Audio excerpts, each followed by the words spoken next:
Live.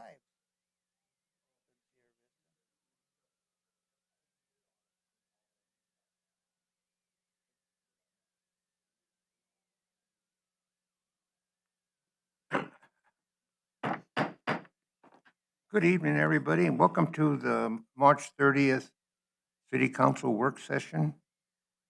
On a roll call, everybody's here.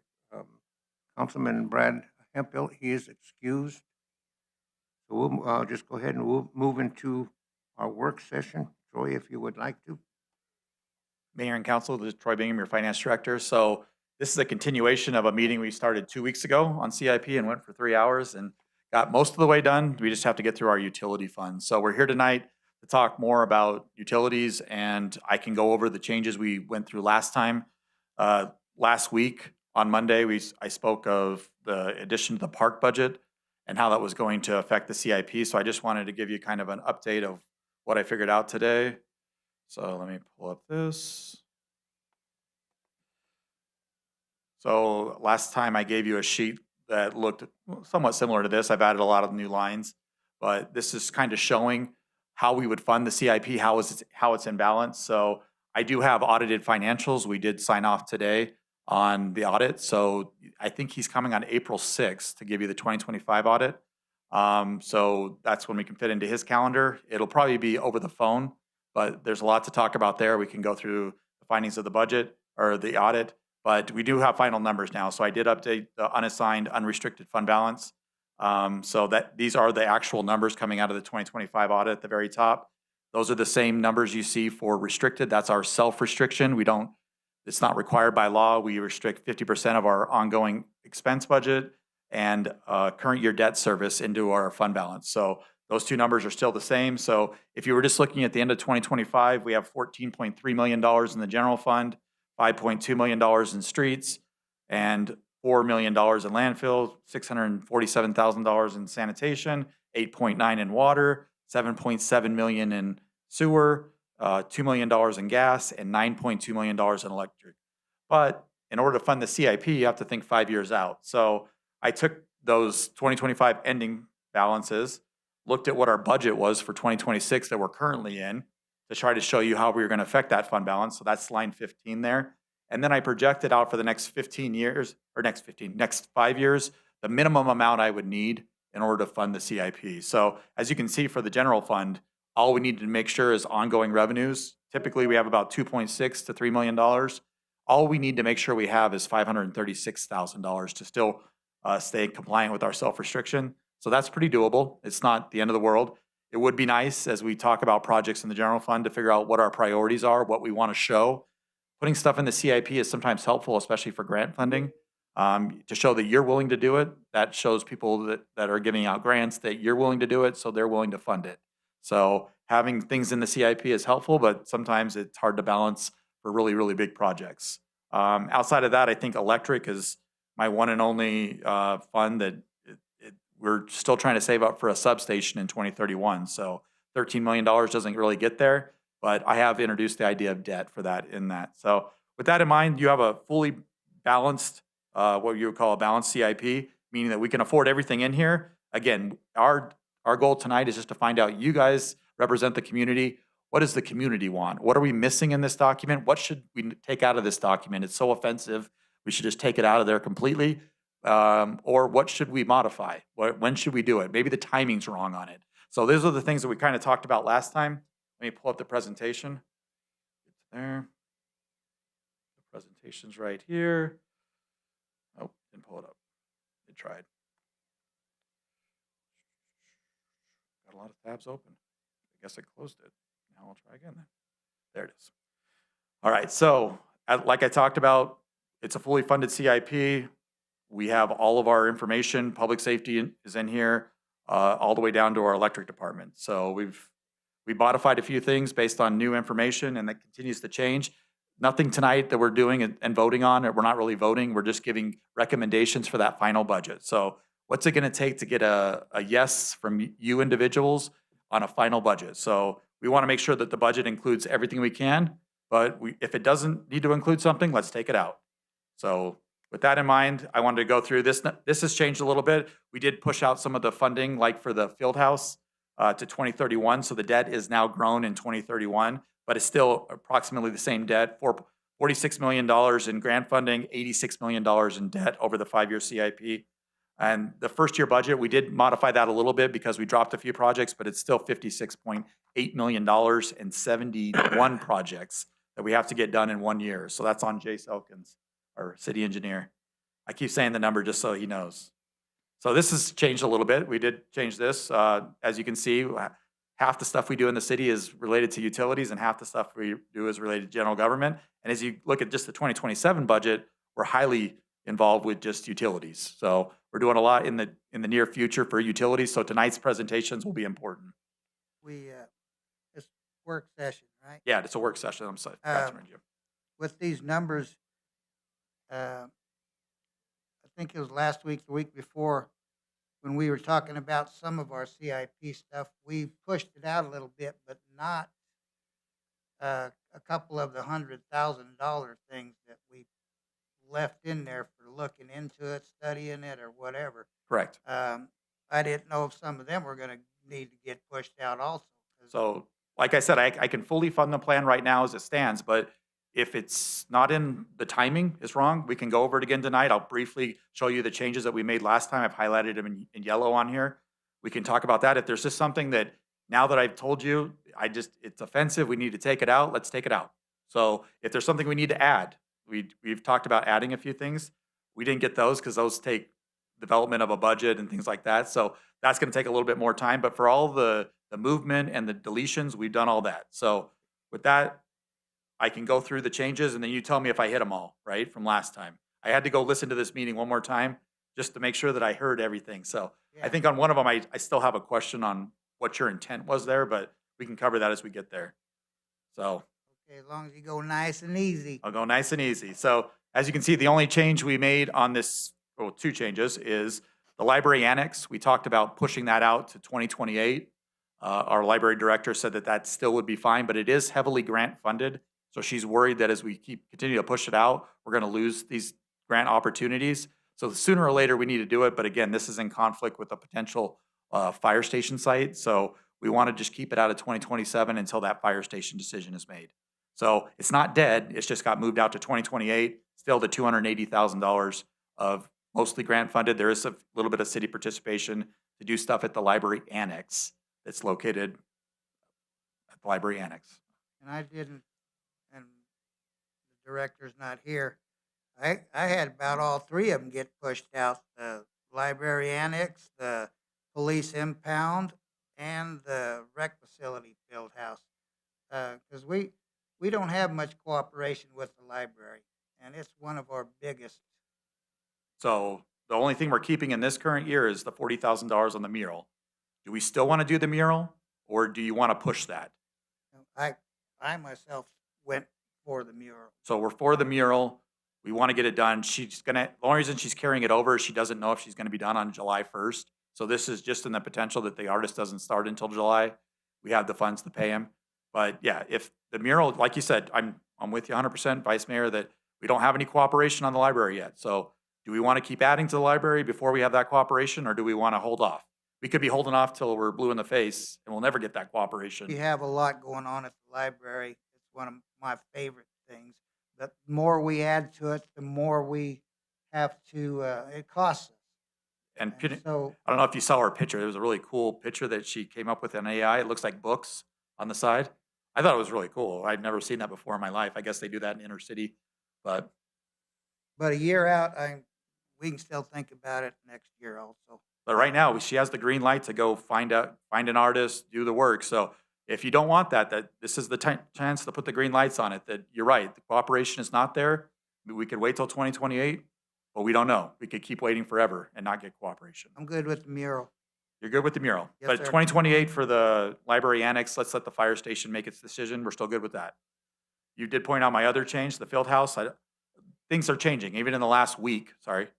No, keep That going. we've gotten recent information that there is an interested party, a public or private partnership that could be possible. So I'm still keeping it this place in the budget, but that is fluid and we haven't voted on the budget. We could change this before the end of the budget if we get more information. We'll bring back what we have, but right now it's a lot of stuff to weed through before we come back to an official proposal. But right now, we moved the field house out to 2031. Again, fully debt funded, 100% paid for by the city is what this is showing. So, But if someone wants to come in and pay for it, correct. That would drop it off this. That would be a great opportunity. I mean, in my experience, 23 years in government, rec facilities, they're kind of like golf courses. They don't break even, they don't make money, but you can keep them to where they're cost minimal. So if that's an opportunity, I still think we would have to contribute something. And where are we going to put it? I mean, that same property could be up for grabs for something else. So, but yeah, there's recent changes on the field house. If you know anybody, point them to our interim city manager. He'd be love to talk to him about it.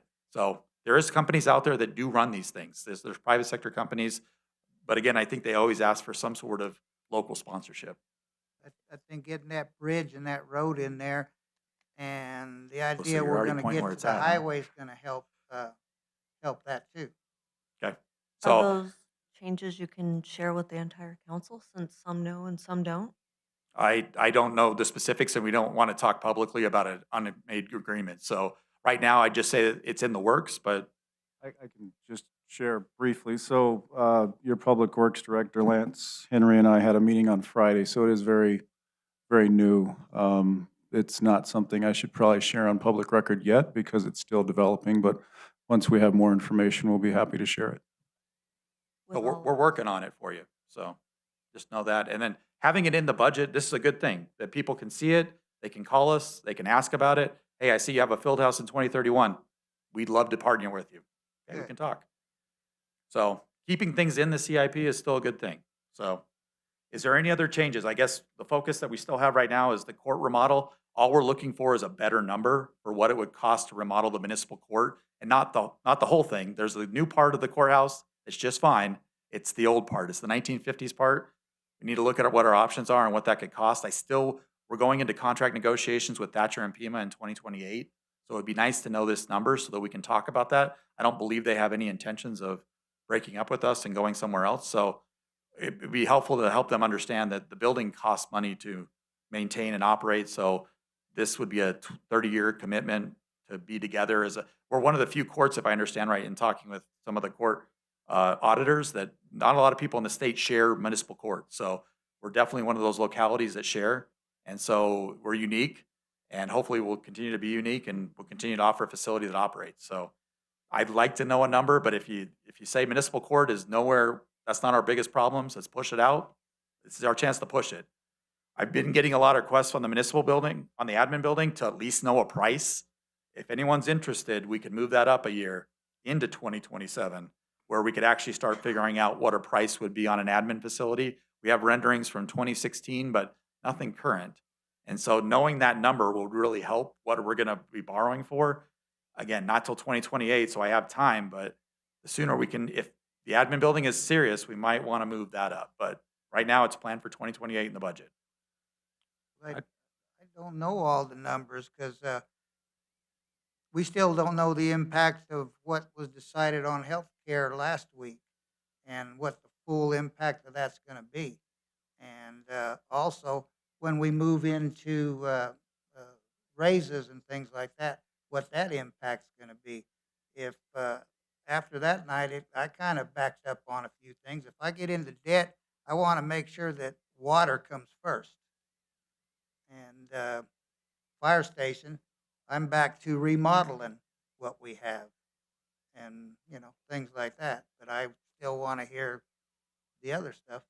Okay, so keep it where it's at. Okay, We're not gonna look for it until 2028. that's the court. That's the court. Okay.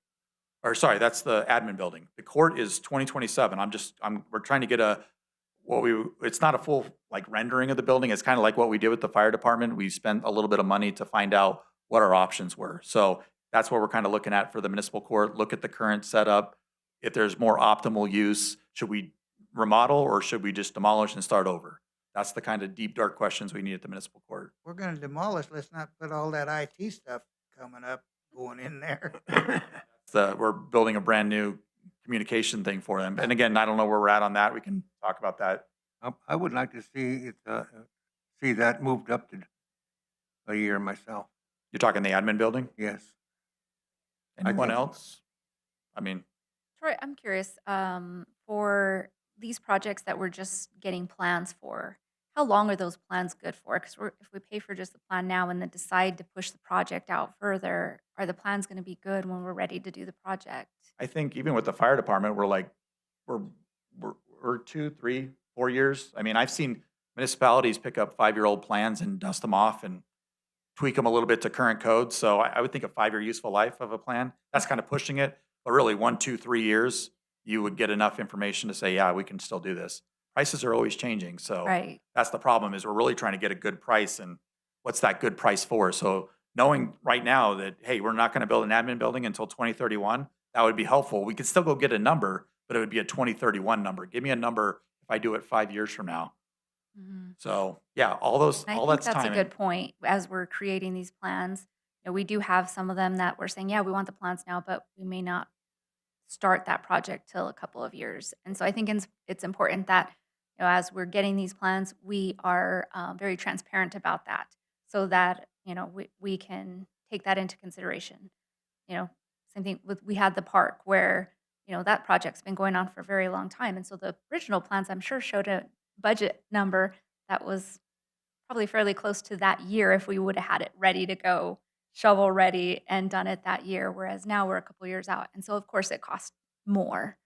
So, So for the presentation of the CIP, are we still willing to keep this like this? Or in my mind, there's 2 times that I'm going to borrow money. I'm going to borrow in 2028, and then I'm not going to borrow until 2031. I'm not going to borrow every year and rack up costs for borrowing costs. So in my mind, if it doesn't make the 2028 window, it'll have to make the 2031 window. So I guess with that in mind, what are we telling the community? What's our intentions? Right now, it would be to design it, and then the next year, go for construction and bond it.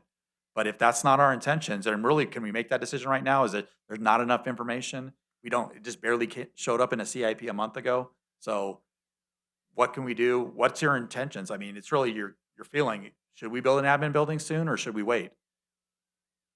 I think waiting has always proved that it costs more. I don't think it ever goes down in price. I wish it would. So, but yeah, this is the way it is. If we can live with the way, this is staff giving you their best recommendation of what we think we can also handle from a staffing standpoint. Right, Jace? Jace is shaking his head. Okay. All right, no issues there. Let's go to the next changes. So that was just parts of general government. This is the second half. Parks, we did take out Page 24? page 19, it looks like. Page 24, yes, on the, if I count the front pages. But yeah, so this document, we did take out that $50,000. We were gonna do stuff at the the pond down by the reclaimed water. We took that project completely out. It sounded like you guys were, this is the one I went back and listened to. We're not interested in doing anything around our reclaimed pond. It's too soon. The county's gonna do a project down there. There's homeless situations that haven't been resolved. We don't wanna get into that. I just took it off the plan. So I can't highlight something in yellow that I took off, but we took out $50,000 from the CIP in parks. You're talking about along the river, not actual at the. It was gonna be around the retention pond. It was actually gonna be like benches. It was gonna be some cabling to try to protect the pond. But we took it out. We don't need to do it. We'll do other things with the funds. That was a good cut. So moving on, and then we got to airport. We pushed a lot of the things that would require the city to be 100% partners on. So no federal, no state. We pushed all that stuff out to 2031. So we want to get the new airport director in here, see what he can do from an economic development standpoint before we commit any funds. But yes, so the second hangar, the first hangar is going to be awarded sometime in the near future, 30 days. The first hangar, this next week. So the 13th.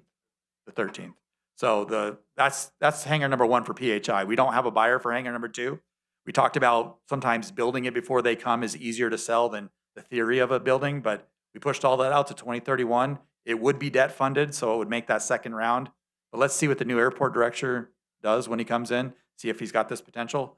And the second thing is there was airport east hangar infrastructure. So this was just building the roads that would allow us to expand the actual work area on the airport. So actual airplane avionics that were going on around the airport, additional apron, additional taxiways. They're doing design this year, the federal government. They are paying for 95% of that. I think the state's paying for 2.5, and then we pay 2.5. So we have a small contribution into designing that. But again, those plans would sit waiting for somebody to come in. I think in talking to the former airport director, his intention was a public-private partnership there. So with these plans that we're going to be getting from the federal government, some sort of developer could come in, look at it, see if they could make some sort of cost analysis and look at funding it themselves. So they would provide the $30 million of infrastructure for whatever companies they were looking to bring into our airport. So always a potential over the next 5 years, but let's see what the new airport director's thinking, see if we can come to some sort of understanding there. But it's all been pushed to 2031. It hasn't been pushed off, meaning that we're not going to ever do the project. We're just not doing it at this time. We're going to wait till that second round of funding before we make that decision. You're saying the road, we could have grant money? Because I thought we said something that it was all, we had to do it ourselves, but So, we do yeah. qualify for grant money on that road. We qualified for design only because Fine. the FAA is interested in expanding airports always. But I think as far as construction, there is no federal funds that would come in. And this is going to add economic development for our city, and the federal government doesn't get into that. So they're always wanting to expand the airport and the infrastructure and the layout of the airport, but to where it's benefiting just the city and its economy, that's one of those ones that they leave for the cities to fund. So we can always look. There could be a potential of an outside grant party that isn't the federal government, the state. I know New Mexico puts a lot of funding into their airports. They provide rural air service to a lot of their locations.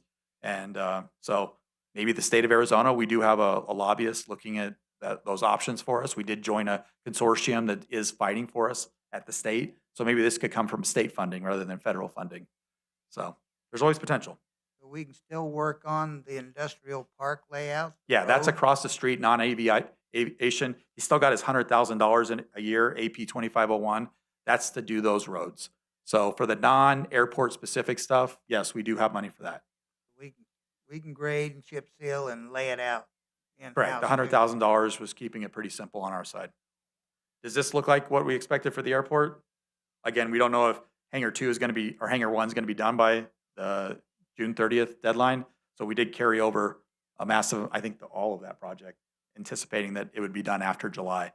And that's the yellow helicopter one that That's we the do yellow have helicopter. occupancy.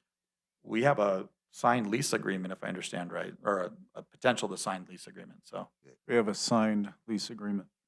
yeah, the same thing with Hangar 2. If you found somebody that's willing to build in theory, they would sign a lease agreement with us. That's what could kick off Hangar number 2. If we wanted to bond fund it though, it'd be a little bit difficult because again, I don't want to borrow constantly, but we tell them wait till 2031. We're definitely interested. Just come back in 2031. Are you getting ready to move away from airport? Yes, I'm sorry. Well, I keep dwelling on airports. I myself am for getting the fuel Oh, stuff, the fuel tanks and whatever needs to be done there. That's the thing that's showing us some profit there. so $100,000 to find out where we should put it, because if my understanding is where it currently is not optimal at the airport. It creates all sorts of issues.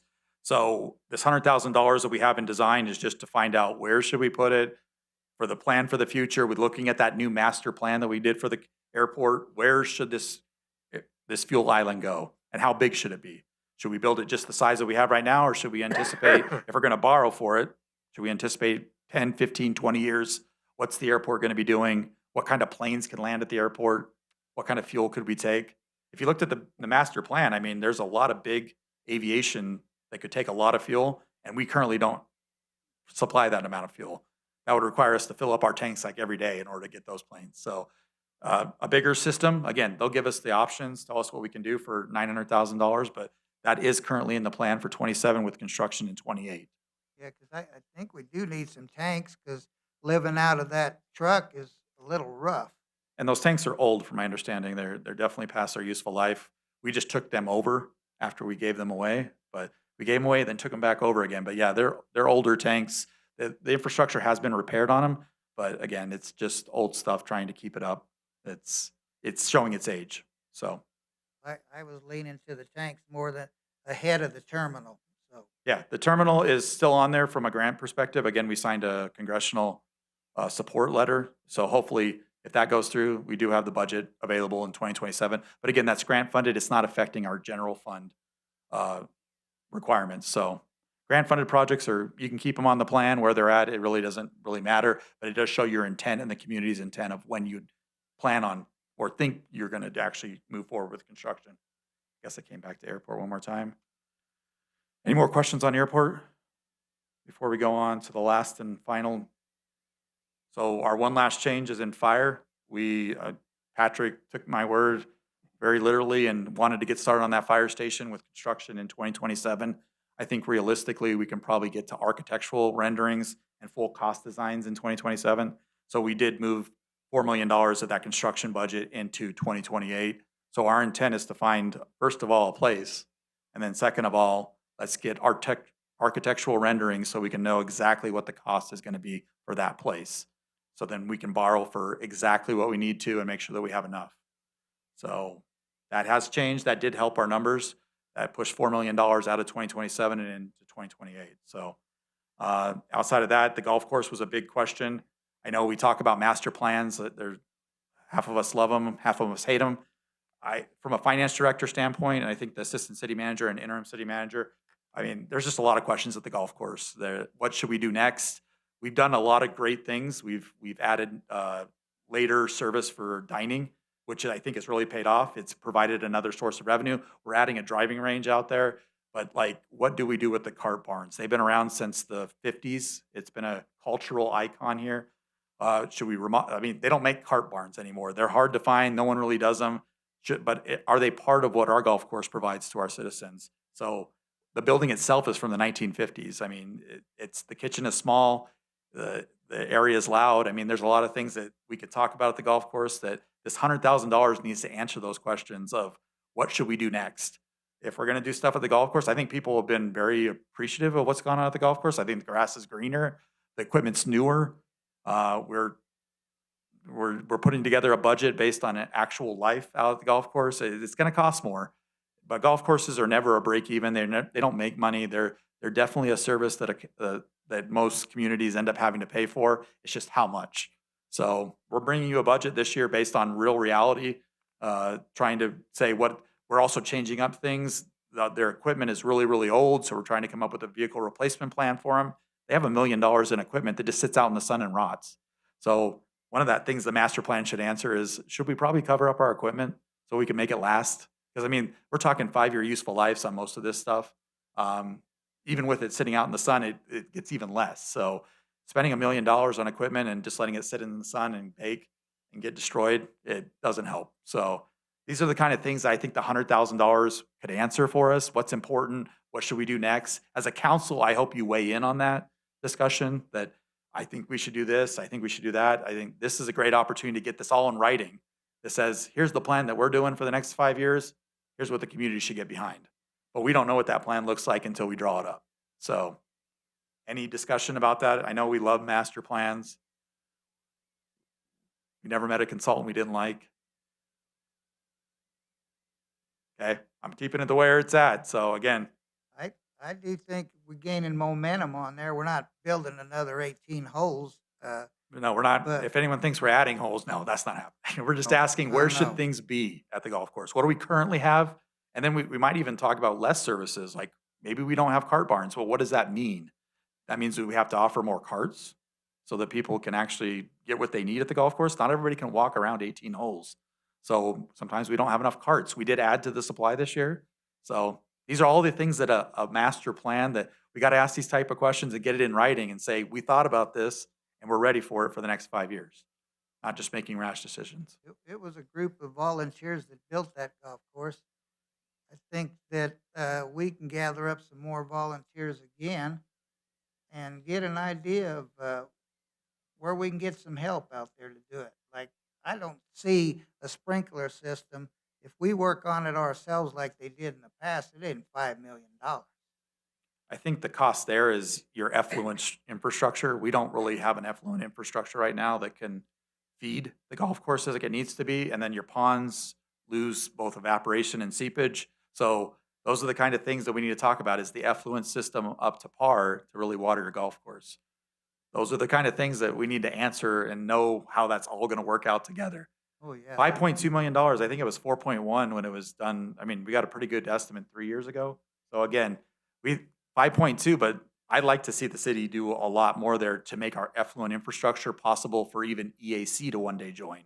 If you put tanks up there, you could build a full effluent system that could feed anywhere in the valley. And with water costs and with us raising the rates for water, this could be an alternative. So having a valid effluent system that actually provides volume and pressure, not just pumps water to ponds, could be valuable to the city. Again, finding revenue generating infrastructure. That's what I'm trying to do for the city, is not when we spend our money, what can we spend our money to actually generate future money, right? Not just spend it and lose it.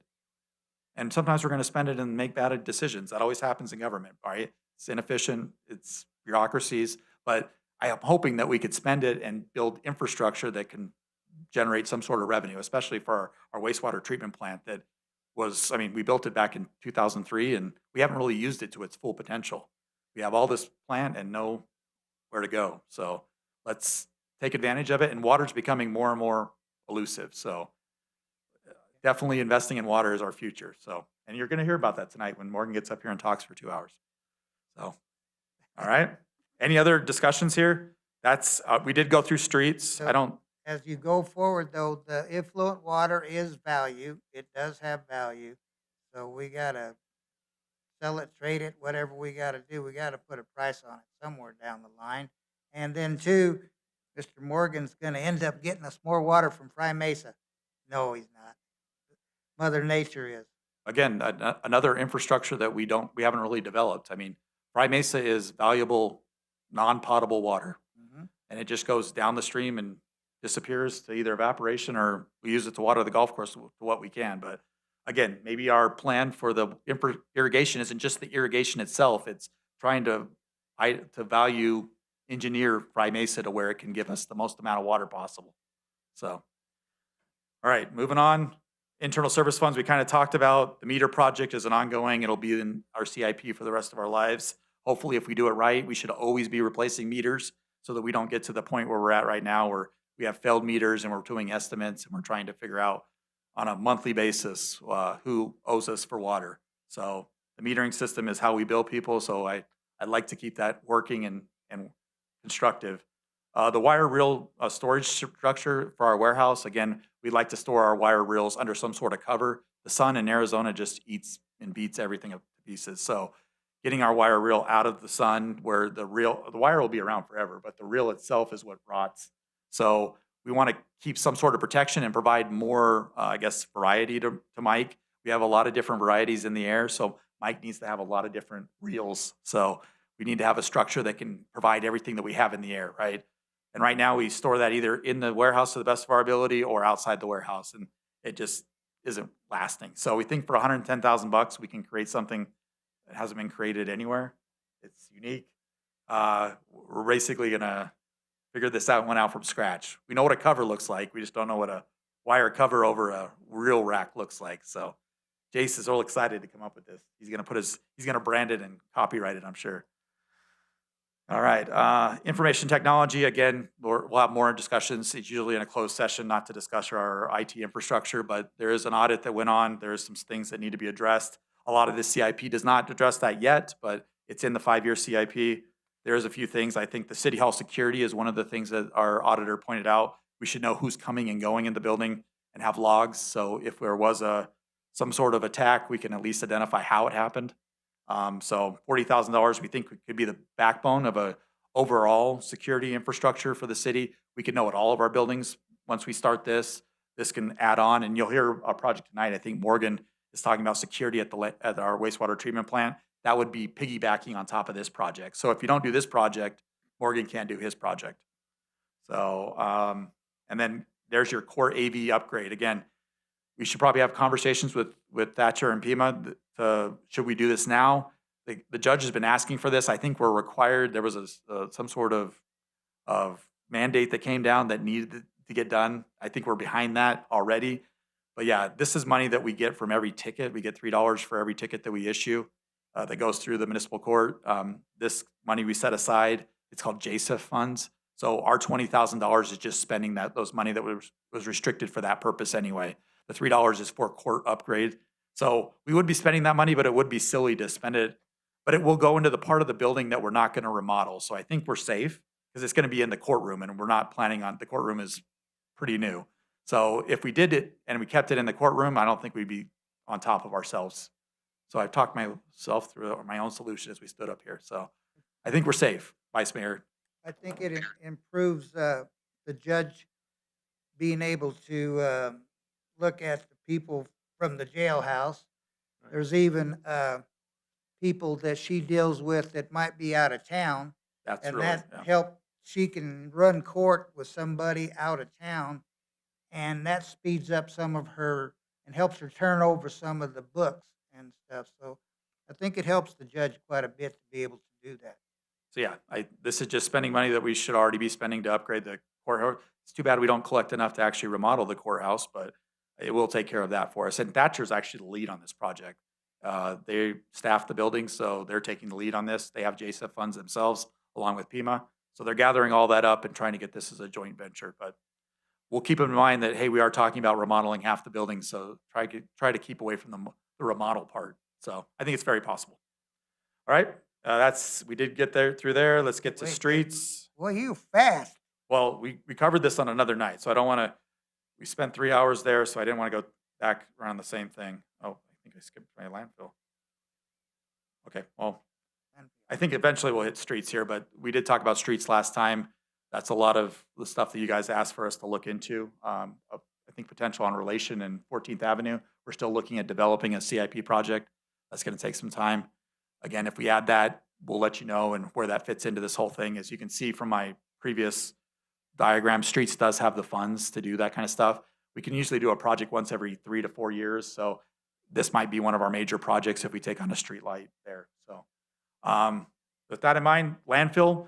So landfill, when we presented this to our rate study and we did our new rates in October of this last year, we didn't have a lot of CIP. We had theories. We had the idea. We knew we were going to expand. We knew the landfill that we're currently in was good till 2044. But we had a lot of questions that we needed to have answers, and we've gotten those answers over the last few months. I myself had found out that we did another post-closure study. We looked into how much tonnage we were leaving out there.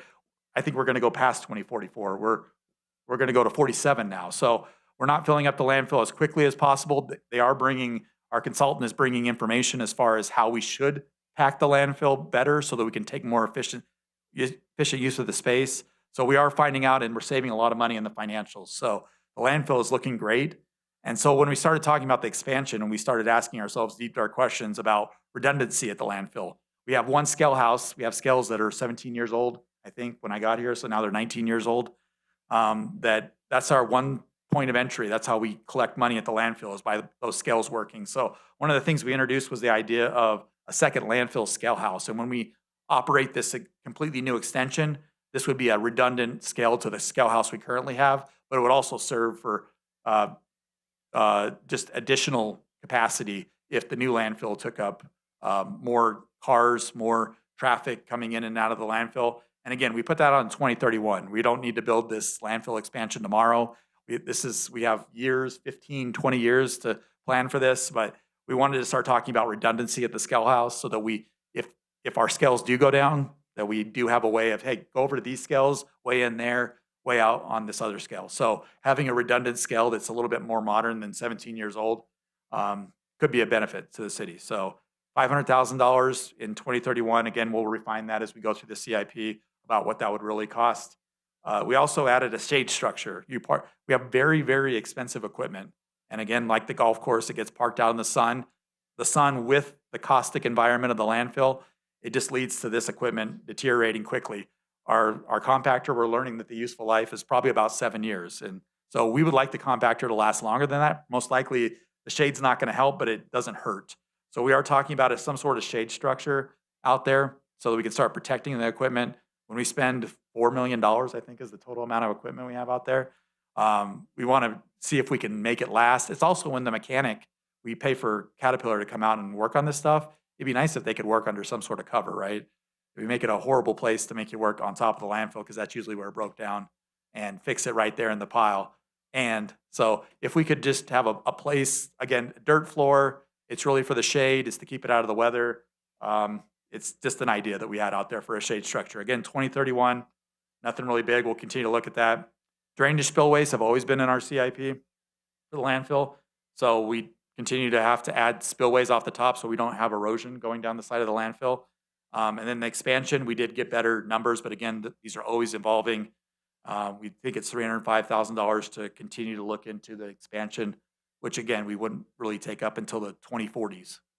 So we think this new landfill, this does cause more CIP, which means that our rate study did not factor this in. This could cause rate pressures. I don't think it's causing anything right now. As you can see, it's not really doing much in 2027, but this is something to keep in mind over the next 4 years. Is these are things that we did not plan for in the rate, and they all cost money. So this will probably need to push the rates a little bit quicker than we have in the plan, but right now we can stick with the plan that we have, which was only $1, I think, increase for this 2027 budget. Any questions about landfill? Yes, sir.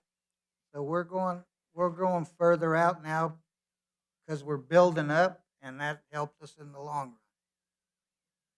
And Come get on the record, Lance. we're going up. We're going to make a volcano. Yeah, well, we're not going any higher. As Troy mentioned, we had a consultant do Oh, going higher. yeah, we're going to the height that we were, a vertical expansion that was approved in 2019, I believe.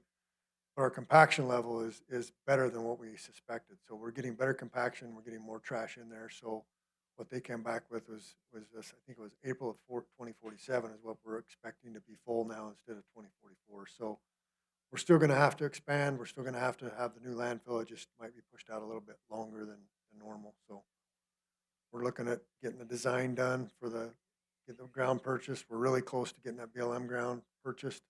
I hope, cross my fingers, we're close.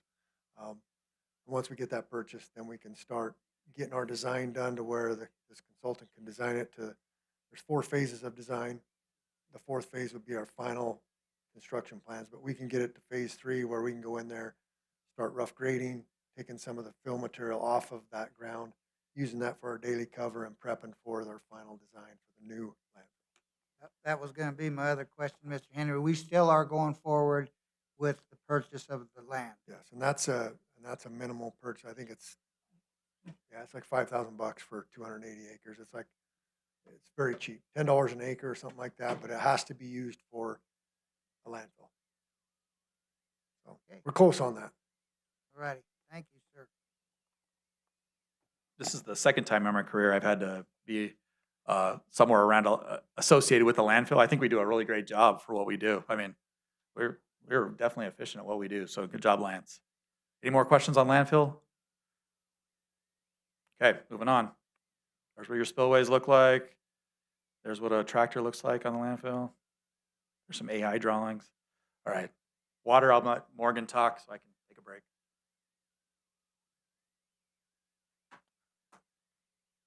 We just want to focus on carryover. Yeah, we'll go through. Good evening, Mayor and Council. To start us off with water, we're going to be reviewing all of the projects that we have in the CIP. The first project we have, as you can see, we do have some carryover for our East Valley Sanchez and our Lebanon, as well as the airport. So the airport, we are waiting on a proposal for the Gordian to get that done, but we hope to get that accomplished pretty soon. We're going to have some carryover with the Crosco well. We just signed the finalized contract to get the electrical done. That was approved about a month ago, a little bit more than that. So we are going to get that contractor in there to get that. So there might be a little carryover for that project, but we'll be wrapping that up here shortly as well. So the first project is the East Valley Sanchez. You're very familiar with this. Next month, or next Monday, we're going to be working on the phase 2 of the archaeological study. The findings that we had with the pit houses, they're going to come back through for phase 2. They're going to excavate those pit houses and see what exactly we're going to be finding and what we're going to have to document. So that's going to be pretty extensive as well. I'm working on just talking with the residents out there to get some preliminary agreements for easements. I have spoken to several out there, and they seem pretty allowable for us to go through there. So we have roughly about 4 miles that I've kind of secured already, and I have about 7 more individuals I need to talk to get some easements through their property. Any questions on Sanchez?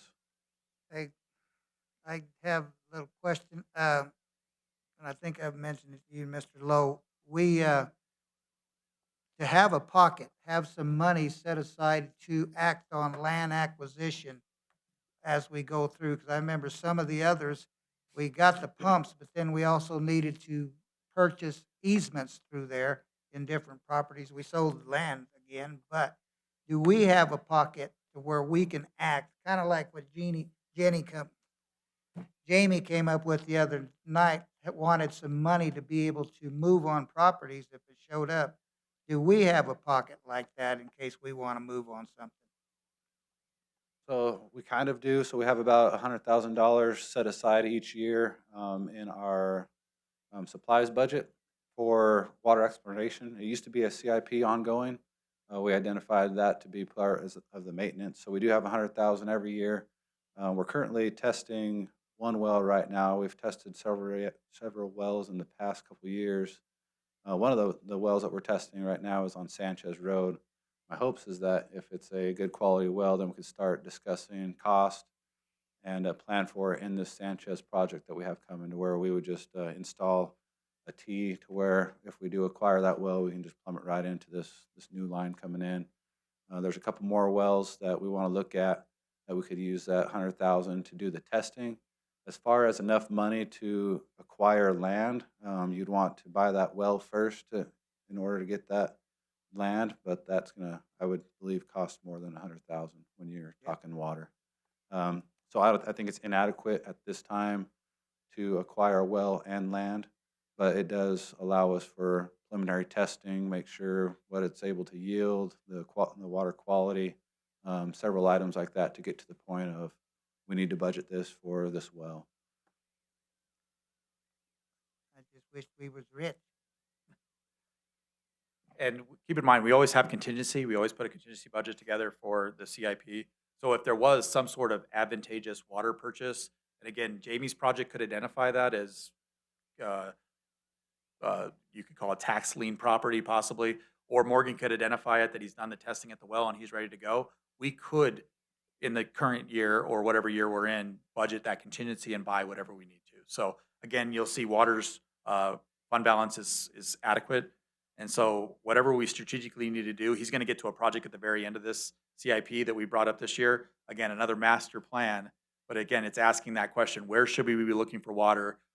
Who should we be approaching?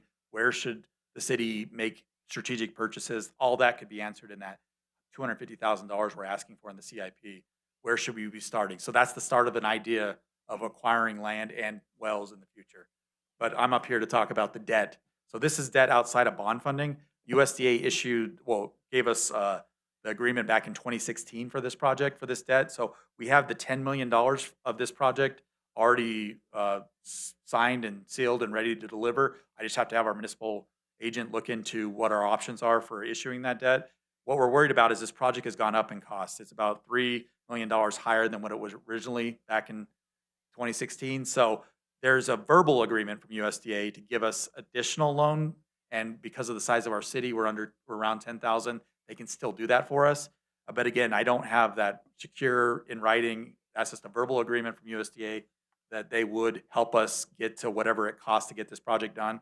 So this is debt that we would be issuing before 2028. It's actually in the works already. We're trying to get all the ducks in a row to get this one done. But yeah, this is only a third of your 1930s pipe. So this is debt that I want to make sure you understood. Any other questions about Sanchez? So our next project is the 17th Avenue Loop. So this was identified as an internal project. There is a couple dead end lines. This is Pepper Tree Drive where the nursing home's at. The nursing home has a one-way feed. So that means that if something happens down on 20th Avenue, we have to shut them off. They don't have any additional water. This would allow us to loop that section in and give dual feed to essentially an essential location. So this is an in-house project. We estimate around $50,000 to get the pipe and get it in ourselves with employees or internal staff. Any questions on that? Just mainly the loop that you're showing there, you still have a way to protect the hospital? So this is the hospital, it's secure, but the nursing home is what the issue is in this one. And the red line is the only area that we would be installing. So the red line would be that new pipe that would loop those two lines in, the two dead ends.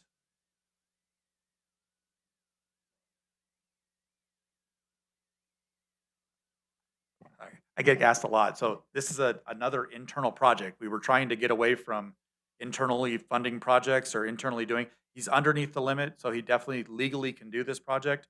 But again, he's doing it in-house to keep the cost down. If we did this out of house, it'd be a lot more than the $50,000 we're asking for here. But I know a few of you have opinions about internal work. There's maintenance that Morgan already needs to get staff to. So I just want to make sure that you're clear. He's going to have a few of these projects that he's trying to keep to a minimum, and he thinks he can do for the price that he's on here.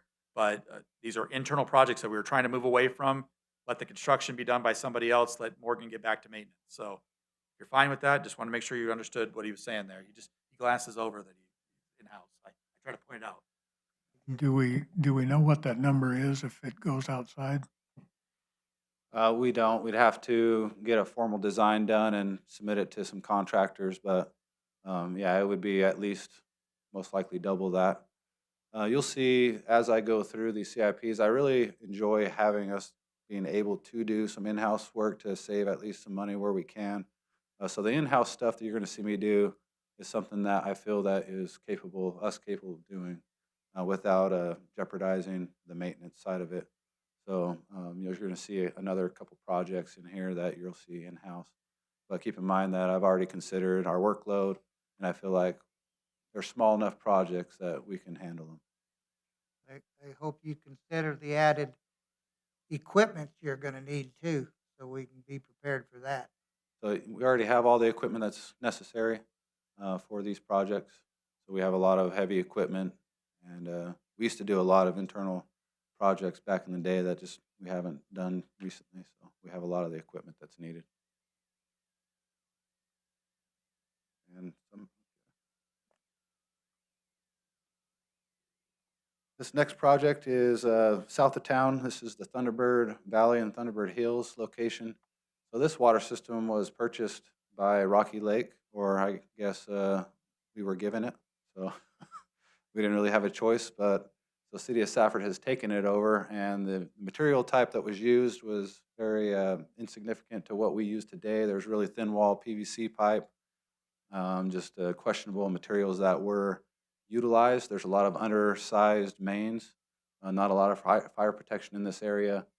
This project has been on the books for a long time, just keeps getting pushed. So now we see that it's actually in a year that we would be doing a design of what we're going to be renewing, what we're going to be paying attention to and improving. So this next year would be design in that area. Any questions about the Thunderbird renewal? That's where you're gonna lose some equipment with that caliche. So this would be a contractor item for sure. Yeah. Morgan's going to go over a lot of projects that they're talking about design. Whenever he's talking about design, it usually means that we're going to construct in 2028. So this would be I think it's part of a $9.7 million bond issuance in water to get these projects done. So what we're focused on in 2027 is design. You'll see construction in 2028. This one has a little bit in 2029, but we would bond for this. So as he talks about these projects, a lot of these are bond projects, potential bond projects. Any additional questions on Thunderbird? Moving on, this is the Main Street project. You're familiar with that. Earlier this year, I requested the approval for the design. Part of that approval was the current budget amount in this fiscal year was not enough. So you see 40,000 in next fiscal year. That was conveyed to you guys that this would finalize the final budget of that budgeting process. So it's already under design right now. And then this next year, we'll just finalize that design to 100%. And this will be renewing an aged water main that goes to the alleyway on the north side of Main Street that goes behind all the businesses. This would also be a contractor item.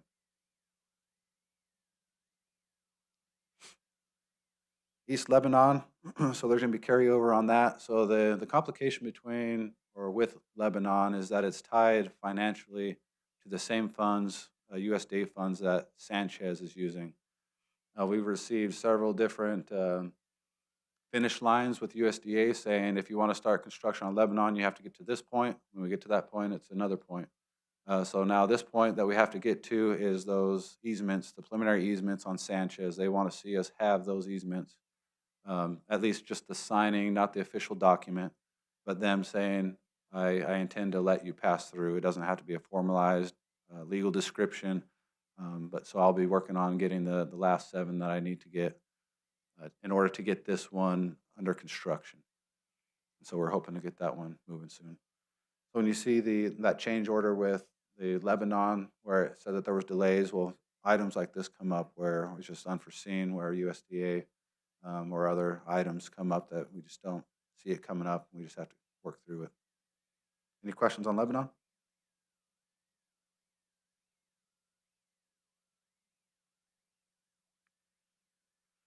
Airport water, this is that project we're waiting on that proposal, the final proposal. We did receive the preliminary proposal from Gordian.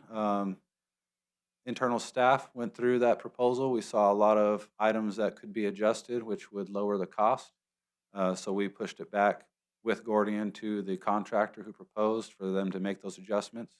And we're just waiting on the adjustments to be made. So that is one benefit of using Gordian. We can see that project. We can see it line by line. We can go through, and if there's things that are in there that we felt aren't needed, then we can make that adjustment and request them to revise. So that's where we're at in that project.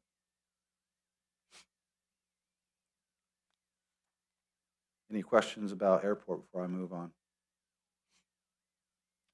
This is First Avenue upgrade. This year would be, for 2027, would be design.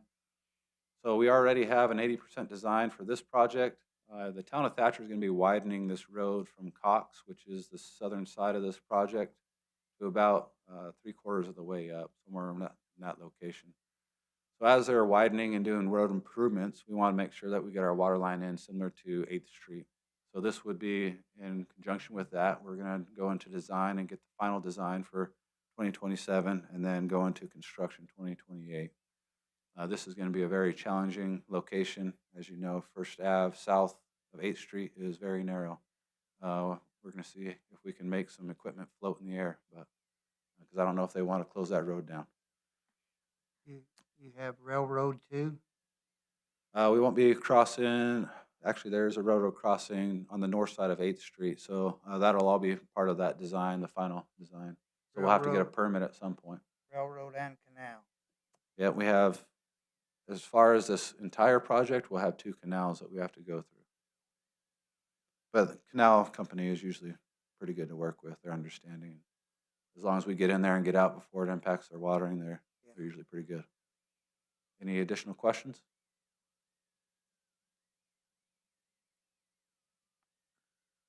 Crosco well treatment, this is, you're familiar with this, so we just signed the contract for electrical to be done. So we're just waiting on the contractor to get in there, get that work, and then we can do a startup with the company that we purchased the filtration device through, or their skid system, and then hopefully get that operational and in the works. So that'll be exciting to get that thing done. It's been hanging out there for a while. Any other questions on Crosco? Next project is the Raleigh upgrade. So this is also aged infrastructure, ductile iron and AC pipe that go diagonally through the land. At the time when it was installed, there wasn't anything out there, but now people are building around and almost on top of our main. This project has been on the books for a while, keeps getting pushed out. However, this year there was opportunity for congressional direct spending. I did submit application for an 80-20 split grant, and it looks like as we did receive that, so we will be receiving $2.1 million worth of grant funding. So we brought that up into this year for a design, and then we'll be constructing next year. Any questions on Raleigh?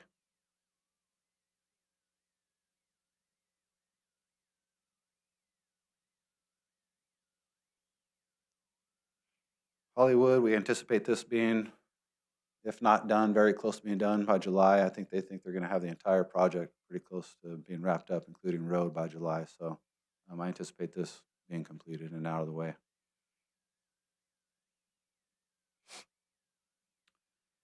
Golf course road tie. So what this includes is this would be bringing a large diameter main from golf course going west on 20th Avenue, going west on golf course, and then wrapping into Quail Ridge. So the Discovery Park 3 million gallon tank was designed to support Quail Ridge and additional homes out in that area on Raleigh Drive and onto 8th Street, as far as 8th Street. So this would be utilizing that 3 million gallon tank to its design capacity. This is a wish list, I would say, or a want. At some point, if the daily tank is overutilized and somebody wants to develop, then they can either build another tank or build this line, or the city of Safford can build this line. It will go through city property, so it could essentially create opportunity for development. That's however we want to approach that. But I do want to be clear that and transparent that this is a desire that we could utilize this tank to its capacity or design capacity. And that's what this project would be. This would be a design this year and construction the following year. Any questions on the golf course road tie?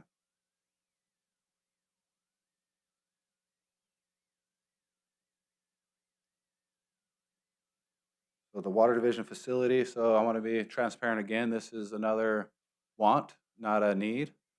So the water division, we've gone through several different phases. We're transitioning to a phase where there's a lot of morale, positive morale, and cohesiveness. And currently, right now, we meet in the morning in the large conference room in the Mayock. So it's a carpeted area. It's an area that, it can work. We can make it work, but this would be an area that they can call home, where it'd be a 2 floors. The bottom floor would be the standard morning meeting with some training opportunities. There would be shower facilities, because as of right now, if they get dirty, muddy, or even have raw sewage on them, they'd have to just take those clothes home, change out of them. This would allow them to store their uniforms on site, take care of the soiled materials, and dispose it or put them in the launder. The upstairs portion would just be offices for supervisory staff, and they would all be kind of in that one area. We used to be located in the electric bay, so there's an area that the electric has the bottom floor and the gas has the top floor. We used to be located in the top floor. It was very undersized for the amount of employees we had, where people had to stand around the room. There wasn't much seating, so when COVID happened, we relocated outside to get our spacing, and then we slowly migrated into the conference area of the Mayock. So this would essentially be replacing that location. We do have a metal building. This would be attaching to that, extending that metal building, and just being part of that. Are there any questions about the water division facility?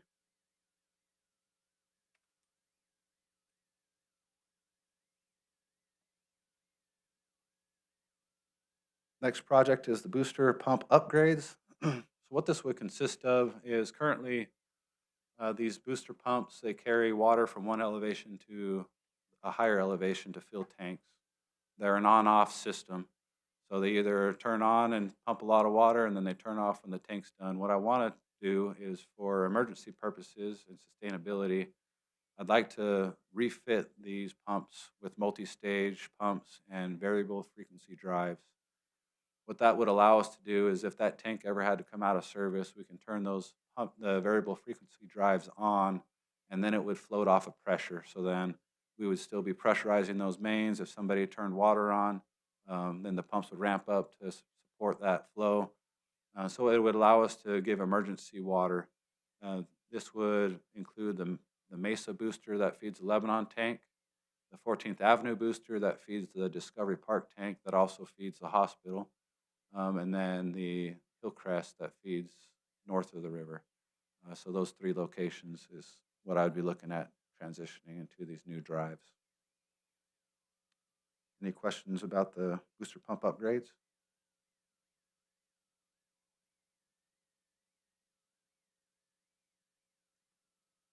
The Spring Canyon improvements, you're probably asking why we're doing this, because it's a new subdivision. This is in the out years in 2030. So there was a service line leak in this location in the first phase of Spring Canyon. And the saddles that are used have a dissimilar metal. And since then, we've actually changed our spec where there is no dissimilar metal and corrosion issue. Where when you have dissimilar metals, one is a sacrificial anode, and it'll release, and usually it's on a holiday or a weekend when it likes to let go. So when we had the leak, we noticed the material type. We've had issues with these saddles. So we believe that, further a little bit down the road, we really want to plan phasing these things out in the subdivision so we avoid any type of emergencies, to where it just gets messy when you're trying to deal with a large volume of water. So there's about 8 saddles in that location that we would just dig up and have a planned shutdown and replace all of them. So that's what, and this would be an in-house project. It's only roughly $30,000. Just curious, Mr. Seal, cathodic protection don't help you right there? So as far as a water system, we don't have cathodic protection on our mains like the gas system does. Yeah. We do have them on our steel tanks. So we do have some cathodic protection in the system, but we have sporadic materials. We don't have all just steel lines everywhere, similar to gas. So yeah, we don't have that. Yeah, just thought you had one in near the area. I thought it might bleed off and get your valves, but it's not. Well, that could be a possibility, but it's strange where you never know. You can have the same saddle in one area of town and the soils aren't corrosive, and then in another area they're gone in years. So you really never know. Any additional questions?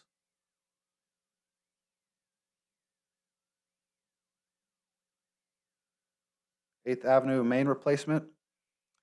So this is one of our, essentially our 1930s pipe. And this is a section where we did have a pretty large failure on 8th Avenue. This would be replacing that entire section of main from the bridge approach to the highway approach on 8th Avenue. The design would be done in 2027 and construction in 2028. I know Lance is biting at the bit to get this road all done and wrapped up too, so we really want to get this done for him. This would also be abandoning a redundant line. So right now you have a 12-inch line in that First Street and the 4th Street area, where we would just abandon that in place and just use this new 12-inch and kind of clean that area up. Are there any questions on the 8th Avenue main replacement?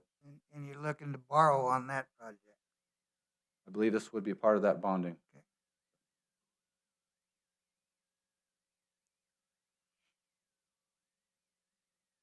So 12th Street AC upgrade. This is in the out years, 2030, 2031. So this is a continuation of another project that we had done several years ago where we renewed a lot of the main on 10th Avenue. There's some AC that's still left in that area in the Stratton Drive that's undersized main, so we would increase the diameter, which then would give us some flyer flow. But that would just be a continuation of trying to remove all that AC out of the ground. We do have a lot of fittings in this area due to failure, so we just want to replace it all and get it taken care of.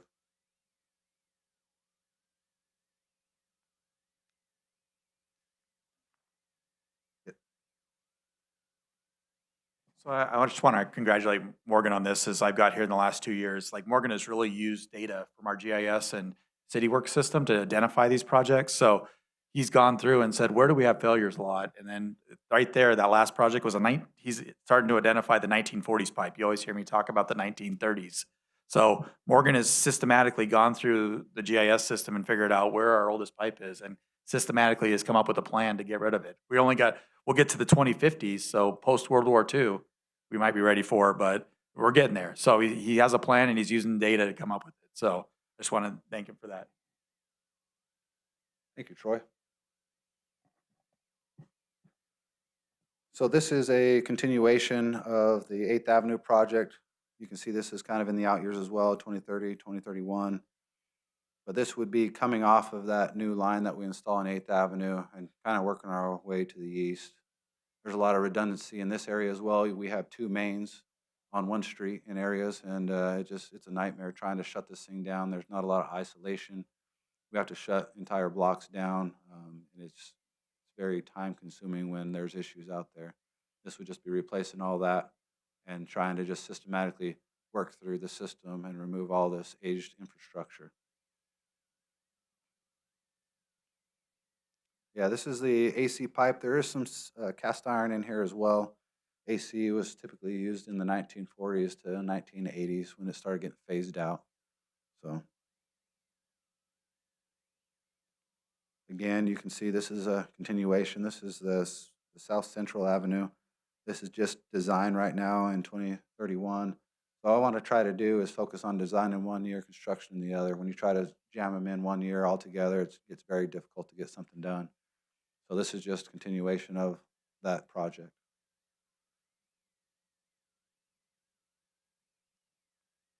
This is the water system master plan that Troy kind of alluded to.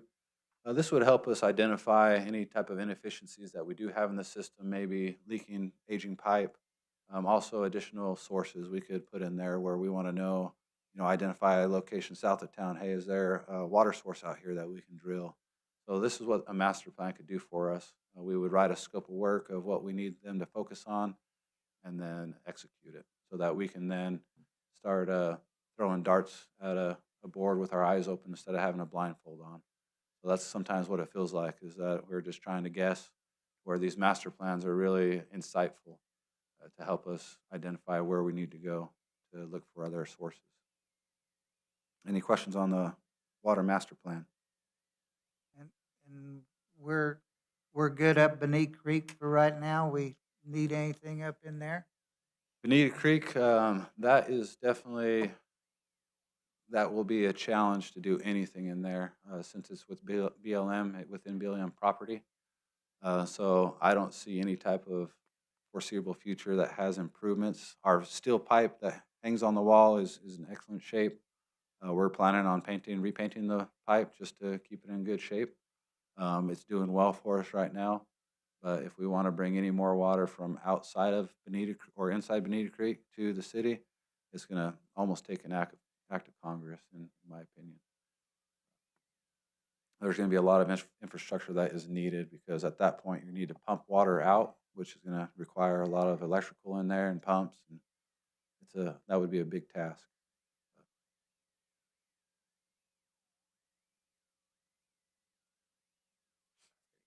Water. That's water for you. One of the things we've talked about in construction, like our delays, some of it is related to our purchasing policy and our authority policy. So as we went through the CIP, are you guys getting enough information as a council to allow us to talk about a raised informal bidding level? So the idea is if we like these projects, these CIP projects, there's no reason that we should bring it back to the council anytime we need authority to actually spend the money. So we would raise that threshold to $200,000, maybe less. Really, it's hard to say because there's nobody like Safford with our utilities. So $60,000 is pretty common for a small city, but we're not a small city. As you can see, we're a small city and a utility company. So $200,000 threshold, I think, would help. And all we're saying is the informal bidding. So it would still be bids up to $200,000. It just would go to a formal bidding at $200,000, meaning bid bonds have to come in. The contractor will usually be outside of the valley, the Gila Valley, and it requires more complication. So if you guys are willing, as we go through the CIP, are you getting enough information to say, I approve the CIP project, I don't need to see what the procurement is. The procurement will be basic bidding if it's under 200,000. If it's over 200,000, it'll be a formal process. We can bring that back. Anything over 200,000 would still come back to the council. We just think it would lessen the load of the amount of work they have to do to prepare for council, and thus get back to the work of actually repairing the system and maintaining the system. So just think about that as we talk. We're trying to give you more information about the CIP so you can feel comfortable enough to possibly raise that purchasing and authority threshold. So moving on to wastewater. I kind of think you got a good idea there, but I felt a little burnt over the last couple of years on some of it, and I felt like it was getting away from us. And so now I'm looking at it a little different right now, but I do want to talk to some more of the council members on that. Okay.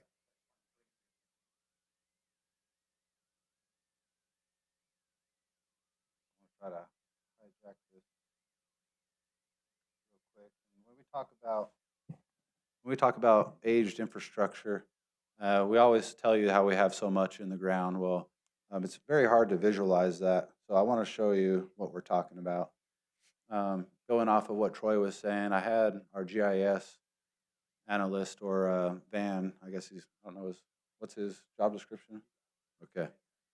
So I had him create a map for me because I want to see exactly where our aged pipe is, and I'm talking the 1930s to 1980s AC.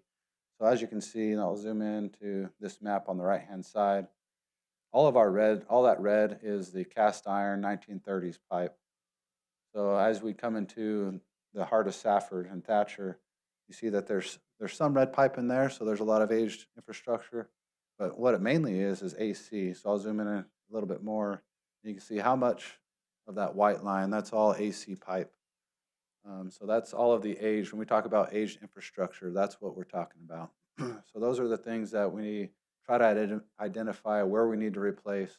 There's a lot out there. And so as you take it piece by piece and replace it, then eventually you'll get it done. But it just takes a matter of consistency of just identifying a location and replacing it.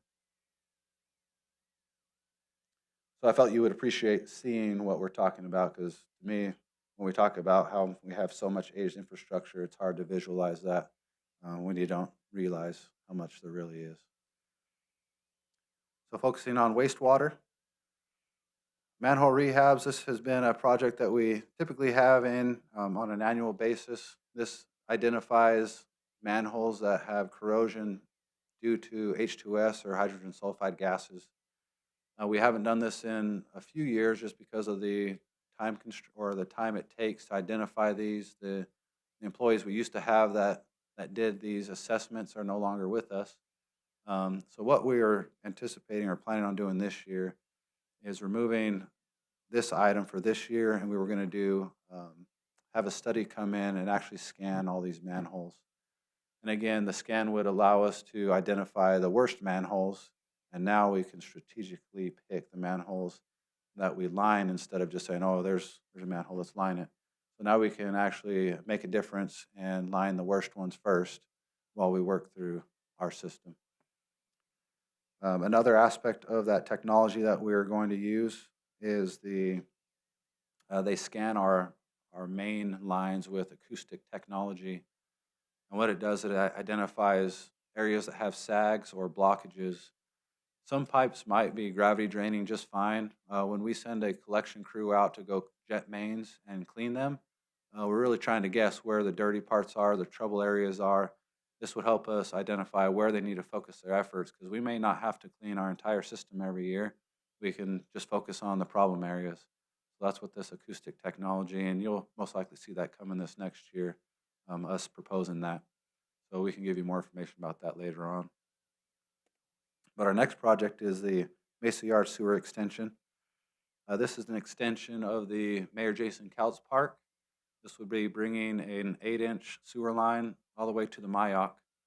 This would be anticipation to get all of our city facilities onto our sewer system and capture roughly 400,000 gallons a year to send it down to the treatment plant. Are there any questions about this project? This is currently under design right now. You'll see some design in there. This is again similar to the Main Street project where the budget came in under or over of what we anticipated. So this excess design in there will cover the rest of the cost, and then we're planning on construction as well this coming year. You said 400,000? 400,000 between the Mayock, the service bay. We do have a wash pad out back that we would be allowing, because right now they wash vehicles out and that water just goes onto the ground. We would make it to connect into the collection system where we capture all that. So try to be efficient with the resources that we're using. Any other questions?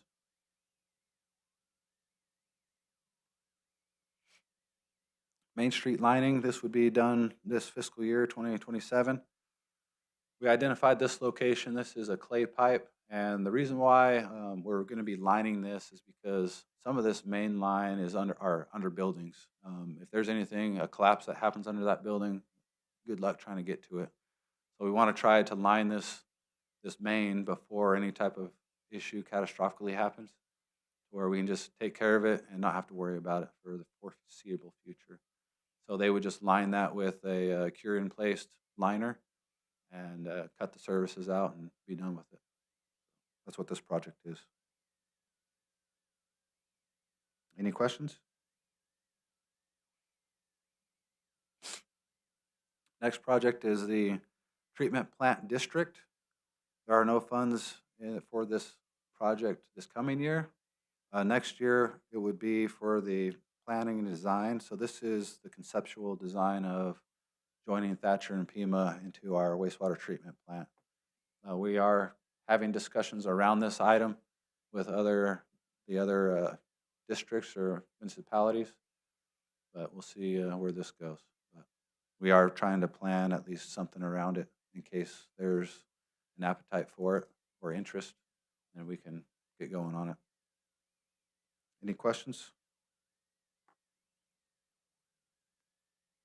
How long are the discussions gonna go on? How long are their discussions? Yeah, with the others? I don't know. I guess we'll keep talking until we get it over here.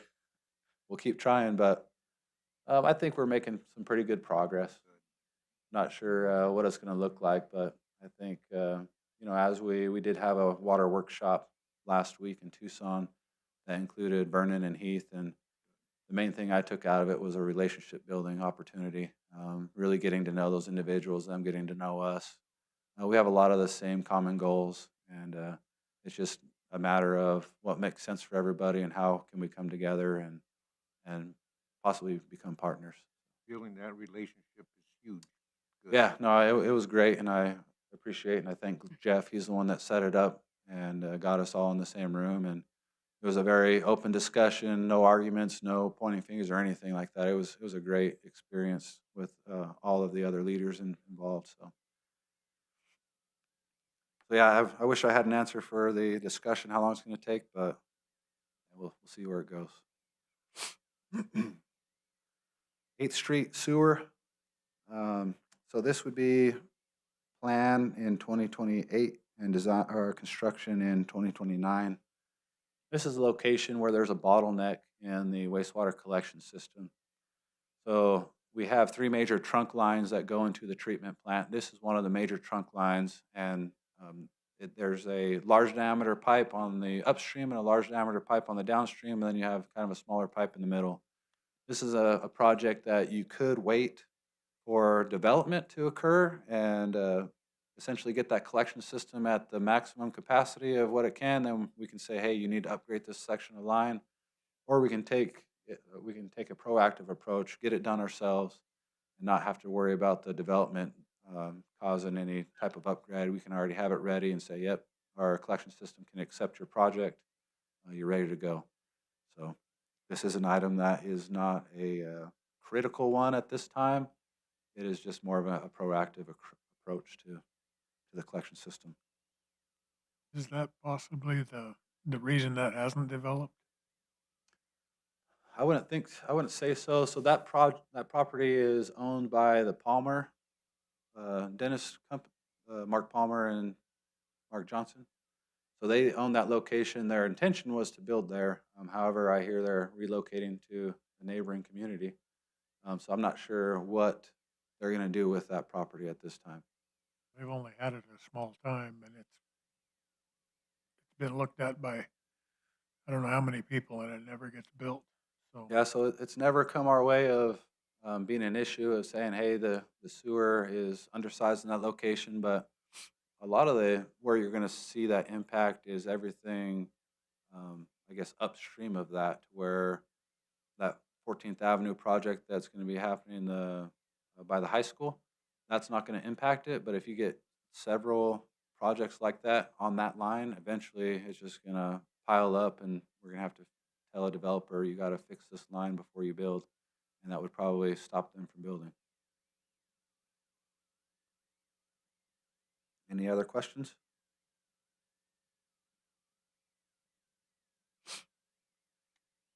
This next project is also an in-house project. As you can see, it's very low cost, roughly $15,000.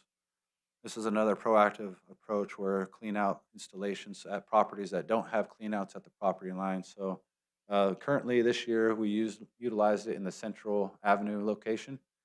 So whenever a customer has a blockage in their sewer, they usually will call us and say, hey, my sewer's blocked. If we go and there's no clean out there, well, then we direct them to get a plumber, for the plumber to come out and try to identify if it's on our side or their side, to where if we take a proactive approach and start installing them where they're not, if a location calls and says, I have a plug, we can open our clean out. If it's dry, we can say, please contact a plumber to get this plug cleared. Or if it's wet, then we put our sewer snake down and try to clear it ourselves. While we're doing this, we try to install 2 cleanouts to help the customer as well. So if there is an issue on their side, they don't have to try to track down an old cleanout that might be buried in their yard. There's one right at the street that goes to their home. So if we're already in the area digging stuff up, I think another $50 in parts, $100 in parts would help the customer out. So that's the approach we're taking. Any additional questions on the cleanout installation?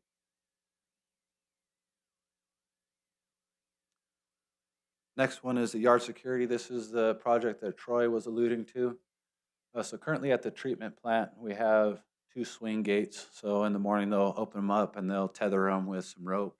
And then at the end of the day, they'll lock it up. And there's one lock. We want to try to keep that secure. So the only people who have a key are myself, my supervisors, and then the wastewater treatment plant staff.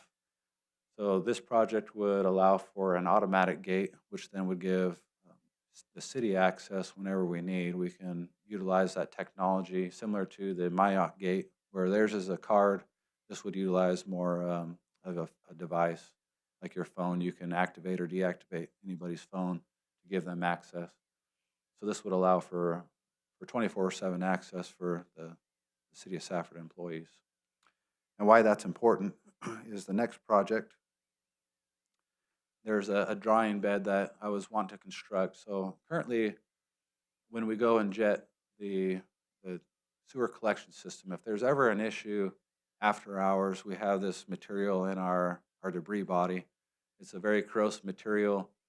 We typically will drain the fluid out into a manhole to get rid of all that, but there's still a little excess in there. And then we would go up to the landfill and wash out the inorganic material like the sands and everything else in a location. We want to try to capture all that wastewater, put it where it needs to be, and then also the debris that needs to go into the treatment plant or reside in there and dry up before we take it to the landfill. This process would be a more sanitary, I believe a better solution to what we're doing today. So that gate would allow employees to go in after hours. If we ever had an issue, we could just go in, dump it, clean it out, take care of it, and then let it dry out. Are there any questions about the drying bed?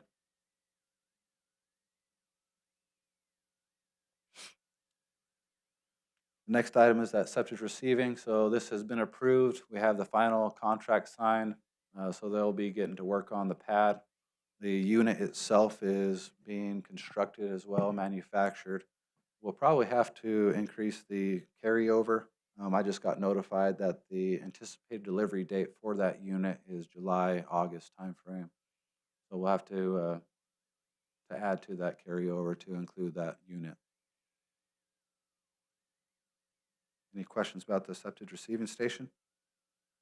And again, this would be for commercial haulers only. So the complication behind anything other than commercial haulers is the commercial haulers are capable of pressurizing their tank and forcing that liquid out.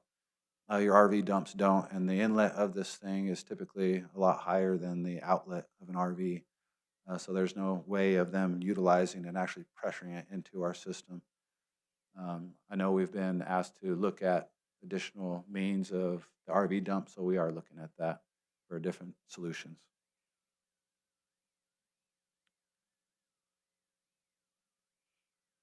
This is a drainage improvement, so this would be designed in 28 and construction in 29. This plant or the location was designed to keep all rainwater on site, so it's a no discharge permit essentially. So over the years, a lot of that retention pond in the top right-hand corner, the larger section, has filled in with silt. There's a lot of erosion around the perimeter. There's a lot of smaller rock used for the decorative portion where it would have been good to have riprap, larger rock to keep all that material in place. So that's what this would be doing, is trying to get that back to the original design of depth, and then also placing larger rock to hold back any type of soils and prevent that erosion. Any questions on the drainage improvements?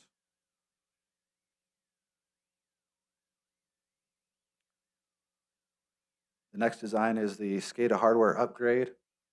With this plant being built in 2002, some of you were on council about 5-8 years ago. You approved the purchase of new PLCs. So the new PLCs that we purchased, a lot of this equipment is obsolete and not supported. Purchasing the new PLCs that we did allowed us to utilize these cards that tell equipment to turn on and off and extend that longevity while ensuring that the main brain, which is that PLC, continues to operate. So we're getting to the point where now those cards are obsolete, not supported or being built. So if one goes down, we're going to try to see if eBay has it. That's not going to be a fun night to try to find those. So what we want to do is try to plan on replacing all these before those failures start to occur. So purchasing those PLCs did allow us to extend the life of these cards until they became non-supported or not manufactured anymore. We're to that point to where now we need to start looking at replacing those additional cards. Are there any questions about the SCADA hardware upgrades? The SCADA also helps you in your valves. So the valves, what valves would you be referring to? Any valves. I know you check depth and stuff like that. So the SCADA system essentially automatically controls systems, or it monitors. So there's some valves in there that it actually opens and closes by itself, but that's what it tries to do. It automates a system that needs to be controlled, that could be controlled by manual labor, or you can automate it. So the SCADA is very useful for those types of situations, but there's certain valves that you actually do have to turn by hand. But those in the treatment plant, there's several that are operated by the SCADA system. So it's mainly on the water that sometimes you blend, I think. So the blending, you could automate that in certain locations. We don't have that currently right now, but it would take quite a bit to get out there, just because you never know where you need the power. You have to get a line of sight. So there's a lot more work that goes into it. But good question. Any other questions? My question is, can you unlock this?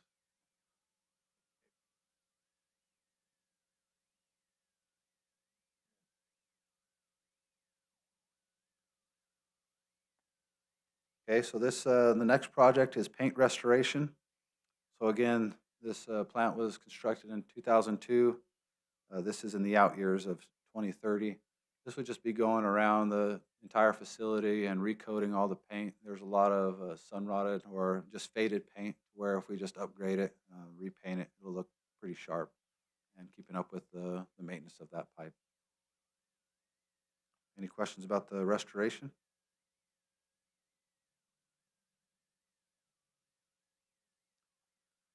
Next project is also in the out years, 2028 and 2029.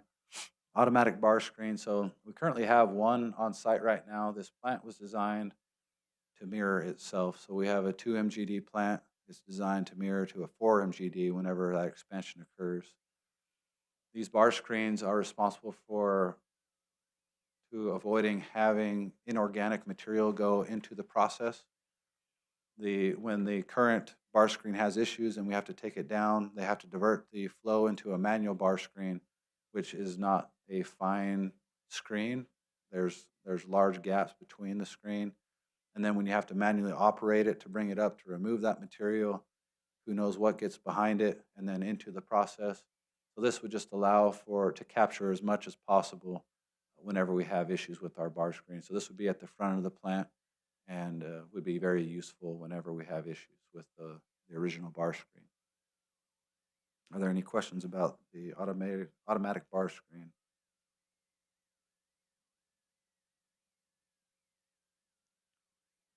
This next project is the WAS tank roof. So WAS stands for waste activated sludge. So this sludge is the sludge that we take to the treatment or the landfill, sorry. The sludge goes into this tank, and then when they're ready to pump it out and press it to take it to the landfill, this is responsible for holding it there. So earlier, or I guess mid last year, there was a significant wind that came through and actually blew half the roof up. Didn't actually come off, but the clips and all the anchors were corroded enough that that roof released. Right now they have heavy material that holds it down while we got a quote for repair. The entire repair of the roof, this was an entire replacement, would be $220,000. We did report some of that for an insurance claim, so we're going to see how much of the insurance will help pay for the damage of the original roof. And so that's what this project would be. It would be utilizing stainless steel anchors as well. So there's times where we find things in the treatment plant where we wonder why they didn't use stainless steel that wouldn't corrode. So this is one of those areas where we would improve the material used to help that longevity. Are there any questions about the tank roof?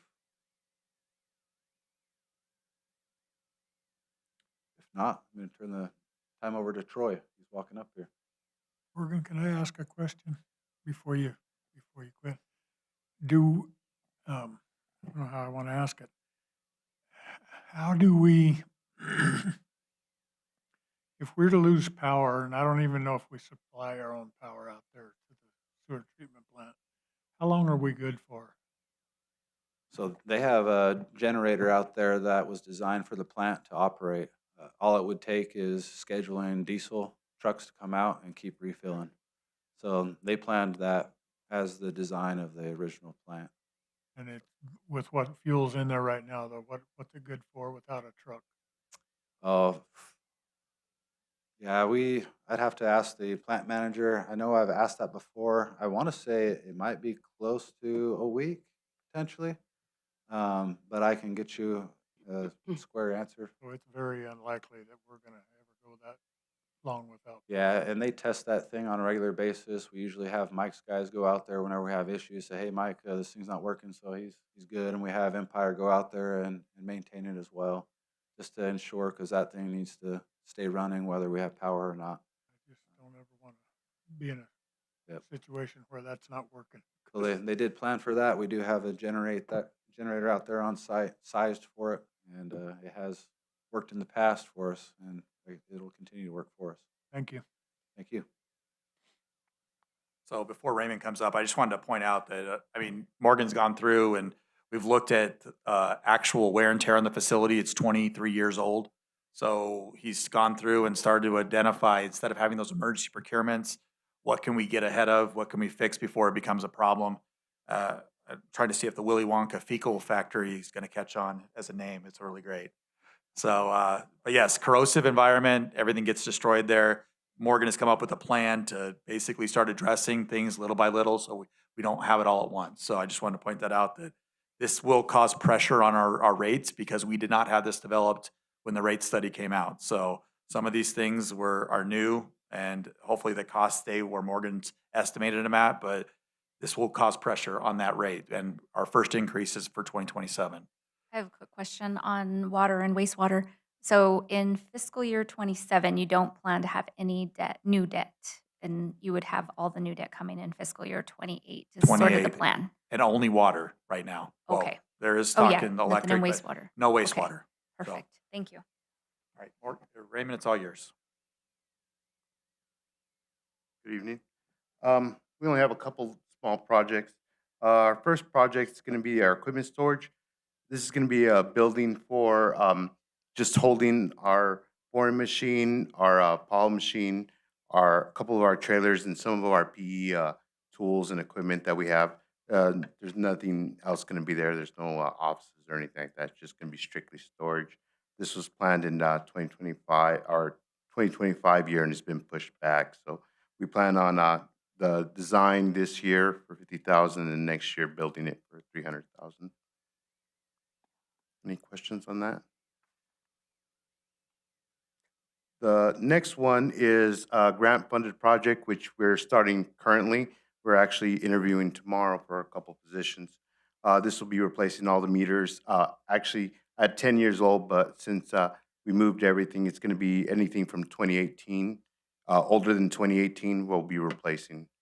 So anything that's was installed prior to 2018, we have the money to replace them, and that's 100% grant funded. And that's going to be Really starting. great. That's going to be starting this year, so or in actually a couple weeks. And then the next one is going to be our gas line replacement project. This year we're going to start with Elm and Bonita. These are areas that we found in our distribution integrity management plan that we found that are giving us a little bit of issues. So these are some of the older lines that have some issues in the line. So we've been strategically replacing them. So the first one's going to be Bonita Elm. Next year will be Catalina, Willow, and Luna. And then after that's 20th Street and then 8th Avenue. And then we have the Safford Historic Grid after that. But we're putting in for a grant for that one. So that one might be pushed up a little bit more. And that's all I have. Pretty simple. Is that area, Southwest Village, is that mainly alleys? Actually, no, it's streets. Streets, so they're out in Yeah. the street. Yeah, we're gonna move the line on 8th. We're gonna move that. We're gonna try to move that into the alley so we're not in the street. So we're gonna try to move most of that into the alley so we don't have to dig up the road. At the minimal amount that we have to dig up the road is best for us. So we're gonna try to do that. Are the majority of the utilities out in the street, or Yeah. so you'll have clear shot? Yeah, we'll have a clear shot on them, and then we'll use the boring machine, so we'll only make holes where we need to. So usually for, if an area has, say, 2 homes, we'll do one hole there for a shot to both homes, and then a shot south and north, and that way we can hit it. And then sometimes we've actually been able to hit 4 different, 6 different directions, 2 houses on one side, 2 houses on the other side, up and back. So we try to make as minimal holes as we can, because the more holes we make, the worse the street gets. So And meters go up against the house now. yes, the meters go up against the house, and we also install a excess flow valve for if for some reason somebody's digging in their yard and they hit their gas line. What happens is that stops the flow of gas. So if you're out there digging in your yard and you dig up your gas line, punch a hole in it, it'll stop the flow of gas. So it'll prevent anything from happening, any bad danger. And so that by that time we can come over there and we can take care of it and fix it really quick. So that's what we install on all new services. And we've had a couple hits that happened that, and they hit the gas line. It's like, oh, it was blowing, then all of a sudden it just stopped. And so we tell them this is what we install. Mainly only water, doesn't have tracer wire in it. Some of the older gas lines don't have tracer wire, but when we replace those, we'll put them in there. Water, because I was looking to help the customer find their utilities on their property, because we only go to the property line lots of times, and it would help them to go a little further. And Yeah. I guess water's the only one lacking now. Yeah, water just goes to the property line, gas goes all the way up to the house. And there's some customers that have gas meters right out in the road. And if they ever have a leak on their line or something like that, we tell them, you know what, if you dig the ditch up to your house, we'll move your gas meter up to your house and we won't charge you. That helps us out, it helps them. Is there any other question, comments?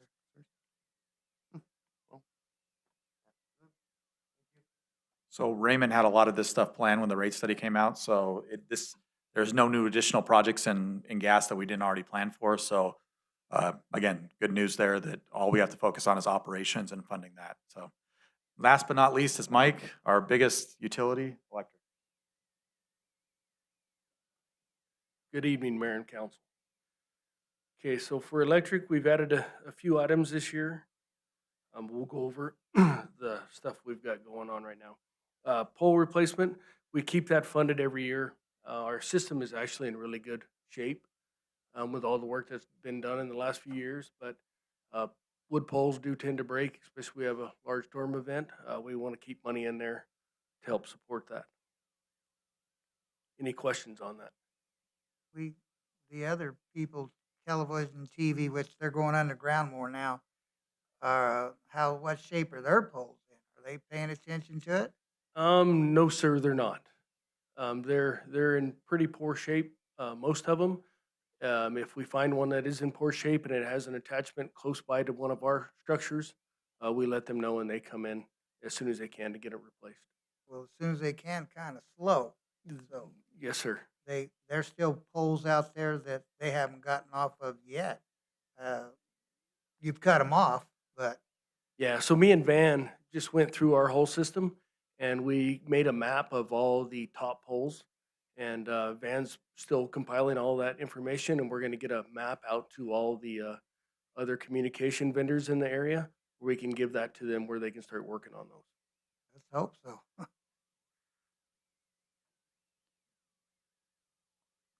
Okay, the next one is engineer pole upgrade.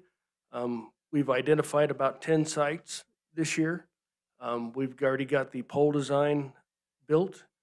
I'm waiting to, Jeff has put out a program trying to get engineers and different contractors that can work for us and help with this. So once we get that finalized, we're going to have a new vendor for an engineering firm or multiple vendors to help us with this project.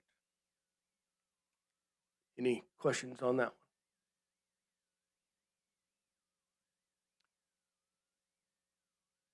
Okay, the next project's the substation bypass bus. This is probably from the 80s. It's all metal clad switchgear, so that what that means is there's no protection for the employee that's actually working this stuff. You have 7,200 volts right in front of you, and so it's a huge safety violation or it can be a safety violation and a risk hazard. So we're going to upgrade that with new modern material and make all this dead front and replace the existing metal dog houses and all the equipment inside. Any questions on this one?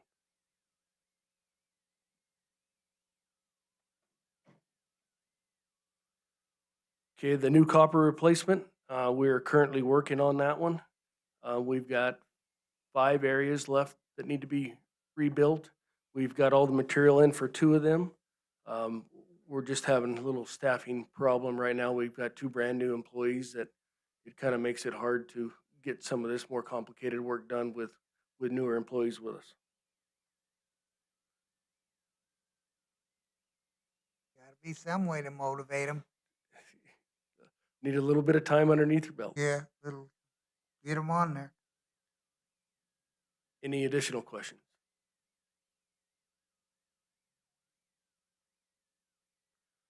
Transformer change out. We're currently doing that. This last fiscal year, we changed out approximately about 65 transformers that needed to be changed out, either leaking, bad paint, or very old. And all those, we send them to a company in Colorado, in Grand Junction, Colorado. Either they get rebuilt and refurbished and we reuse them, or they recycle them for us. And we just sent our 7th truckload of old transformers back as of last Tuesday. Any questions on this one?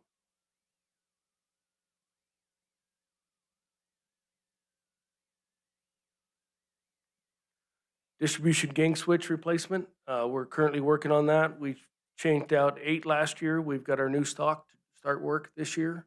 Those things take about 16 to 18 weeks to get. And we actually got our new ones in for this coming up year. This project, we probably will add some more money to it or build a new project here in the next couple of years and try to get more of them off the system. They're old metal ones, and most everyone that we have redone or replaced, they're flashed from lightning or animals.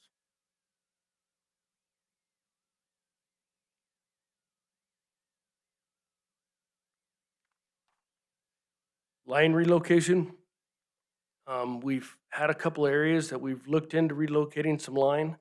One of the areas off of Relation, off of 8th, the power line goes in the backyards and there's a lot of trees there. We would like to relocate that in a different spot. Hopefully, we've got a new homeowner in the area that may allow us to do it. Current homeowners will not allow it. Is that about 4 or 5 houses? Yes, sir. And you're gonna have to come in from the front? Either the front or we're thinking about now coming in halfway and then rerouting part of it to the front, not all of it. And we're gonna take on the expense of upgrading their service to help them? No, sir. All those services are actually fairly good, and they all are underground currently. Good. Any other questions on that one?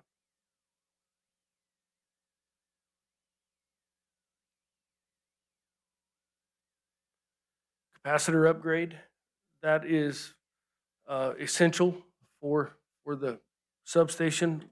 If our quality of our power that we do sell, if it goes above or below a point, our power provider, which would be ABCO, can actually fine us. And so we've got a lot of older stuff on the system. We would like to modernize that. You talking around the system, Yes, sir. around the town? Yes, sir. Around our system. Any other questions?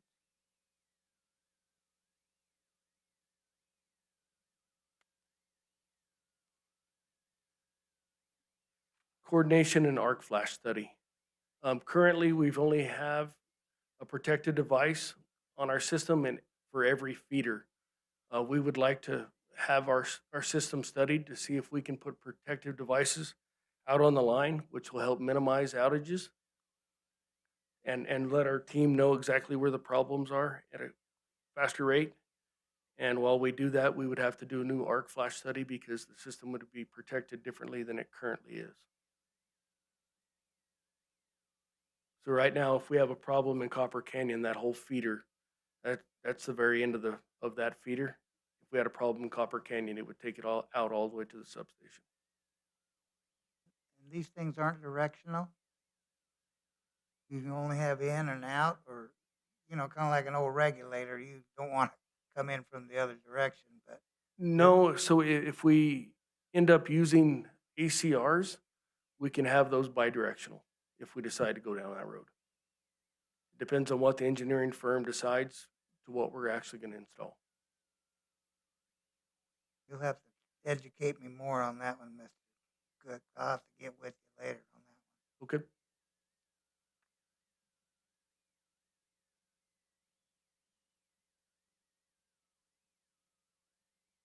Okay, this will be a tie line with Graham County Electric Cooperative. We've identified a couple of spots and we're in contact with them and in communication with them. We would like to be able to have them provide us power if we had a long-term outage, or the other way around, us provide them power if they had a long-term outage. And there's 2 locations right now we're talking about. One is on Discovery Park Boulevard and 191, right by the state ADOT yard, and the other one would actually be in Copper Canyon. And up there on your description, you're going south, aren't you, not north to Discovery Road? You say 8th Avenue North to Discovery Park. Aren't you going south? Yes, sir. Going south. Okay. Thank you. Any other questions or comments?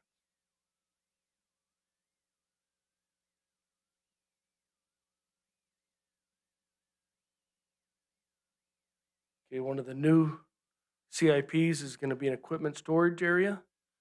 We've got 2 trucks currently on order right now, and we're going to need space to store those and keep them out of the elements. We've got 2 new trailers that we also need to store and keep out of the elements. and we've got one bucket truck that we currently have that has no shelter. It's our electrician's bucket truck. It's just as important as the rest of them. It's got fiberglass and, hoses and stuff that need to be protected. We're looking at a 4-bay. That 4th bay will be for material storage. When we get material for CIPs, right now it's currently left out in the weather. We would like to store that inside to keep it out of the moisture in the dirt.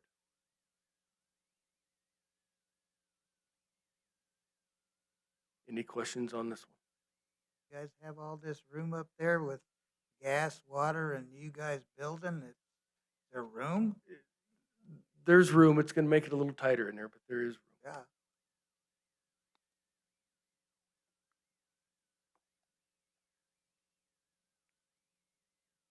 Next one is pole storage bunks. The picture on the bottom is the current pole storage mechanism. It's railroad iron, and it's elevated off the ground. It is very unsafe. We would like to upgrade that to the picture in the top. New modern pole bunks. They can be purchased and put up. No manufacturing whatsoever done by us. You say the top picture, it comes in like that? Yes, sir. Them bottom ones are beautiful. They've been there a long time. They serve a purpose. They're not unsafe. And again, they're beautiful. Okay. Any other comments?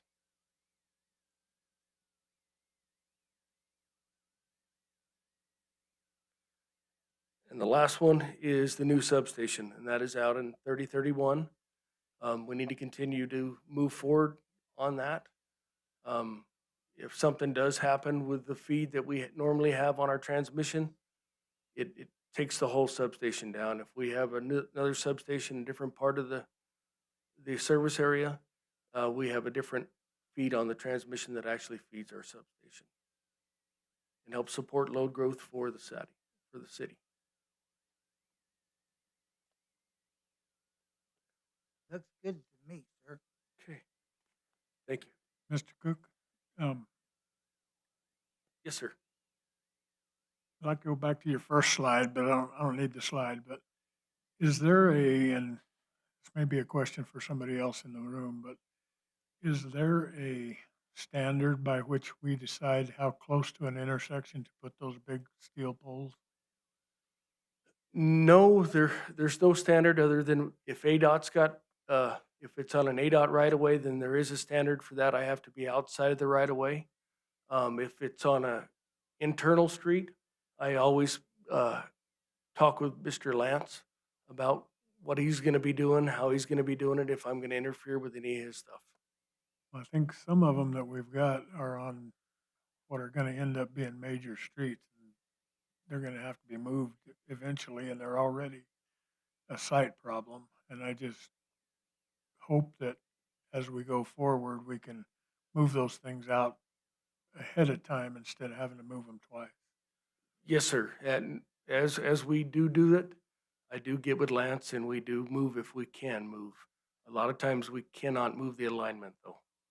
Understood. You ever gonna get after that one monster on 14th Avenue where you got, what do you got, 4 circuits on there? On that steel one, you had the picture in here. I thought you put it in there.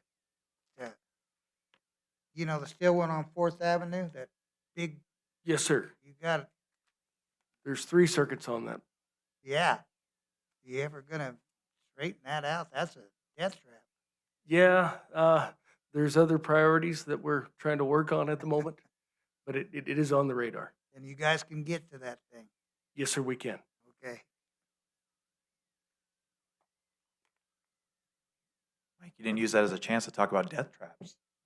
Arnold was actually admitting to one. With that in mind, so I wanted to point out with Mike, Mike did add stuff since the rate study.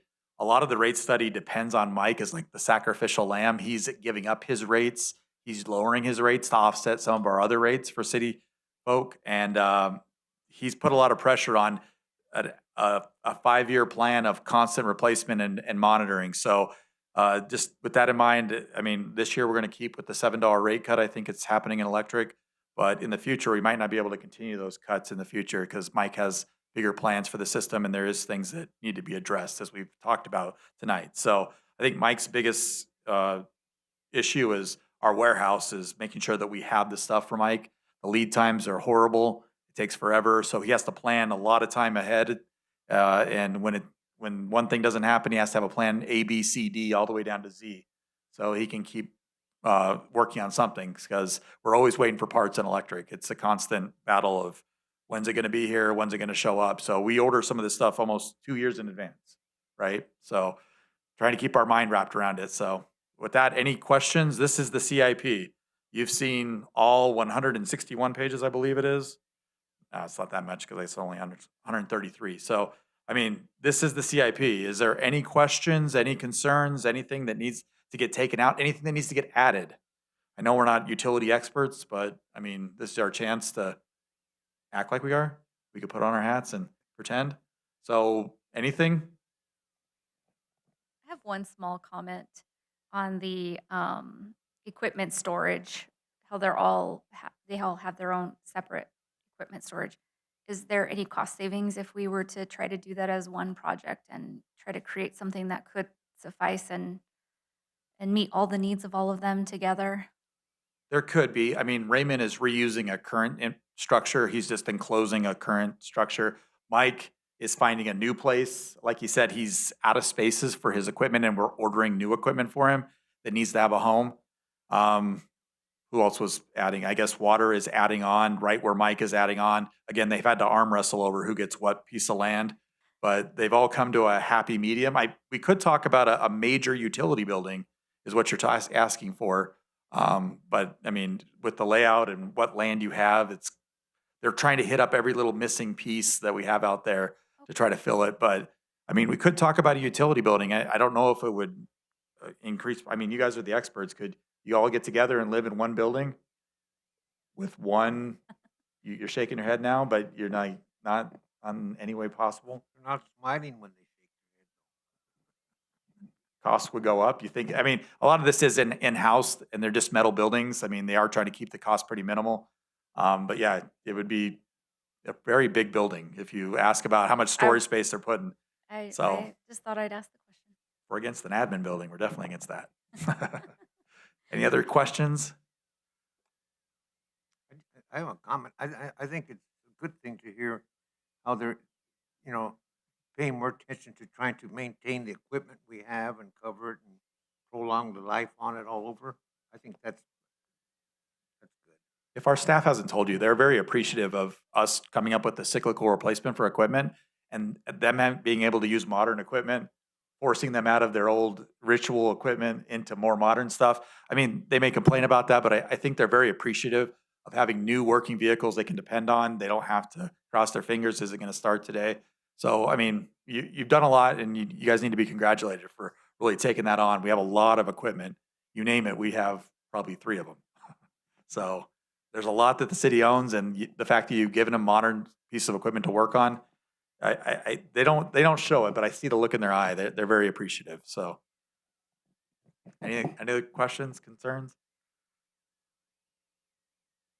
This is the CIP. I will go back and as we talk about the operational budget. So tonight it was our intention to bring up the market study, but given the fact that you can't just bring up a spreadsheet and show you guys, we could do that right here, but that's not good for the public. The public needs to be able to have something addressed to them prior to the meeting. So Danielle and her staff are diligently putting together something for the market that the public can review prior to the meeting, which is going to take them developing about 75 slides worth of information. So if they can get that done, we would hope to have that meeting on April 6th. That might be a little too soon. I don't want to promise that. But if not, on April 6th, we'll start talking utilities and internal service funds operating budgets line by line. And then on April, I think 27th, I think is the other budget meeting for the month, we would talk about the general fund. And then at that point, we could come back to the market maybe in May if she's able to and address it. I know a lot of these line item budgets are going to have that market information already in it as far as cost. You won't get to see how it was developed yet. So maybe that's the cart between the horse, but we'll find out more tomorrow from Danielle to if we can really have that market information available for the public so that they can consume it at the same time you guys are consuming it. So with that in mind, we do have plans for every Monday from here through May. All of this comes together. CIP is paid for by one-time funds. As you can see, we've shown you how that's balanced and how we can afford all that. We are using debt a little bit more because some of these projects, we really don't know the cost on them. That's why Morgan's spending a lot of time this year in engineering, trying to figure out what the cost of those projects are. So there could be more that we have to borrow in order to get those projects done, or we could have to cut a few because we just really can't afford to do it all at once. So that's really what Morgan, he's the engineering capital of the world this year. Raymond always had a plan. He's going to be doing what Raymond does. His system is pretty minor compared to the other two. And then Mike keeps adding, so we got to stop introducing new CIPs because Mike will just keep adding to them. So, yeah. So with that in mind, right now we can afford it. We have to look at the operational budget and see how much one-time revenue we're generating. That I talk about, money comes in, money goes out every year, ongoing. But every year we have to set aside some money for capital. So that's the amount that continues to dwindle and dwindle and dwindle. As you can see, we need a certain amount to go into the CIP to fund what we currently have. But if we want to have a future past this CIP, we need to make sure that that's a robust dollar amount. So that's what the operational budget will really affect, is how much one-time money we generate every year. So that's my goal over the next month, is to try to figure out that number with you guys and come back with a balanced budget on the ongoing revenue side and a continued funding source for the one-time revenues in the CIP. So we think we can do it.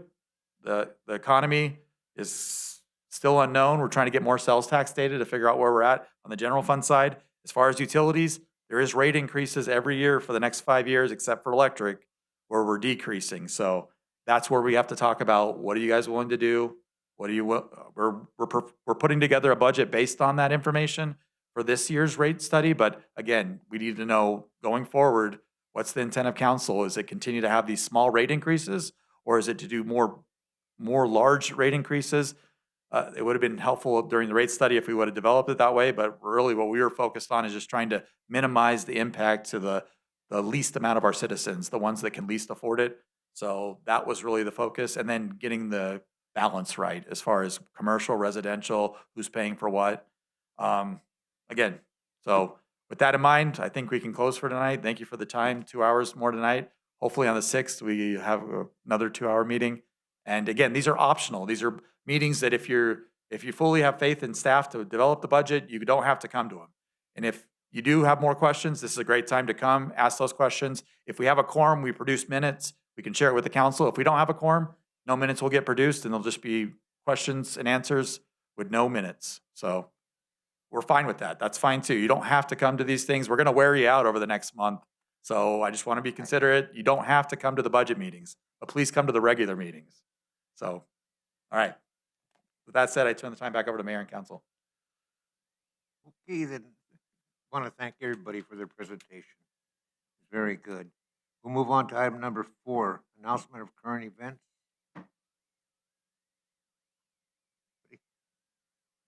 Request for future agenda items.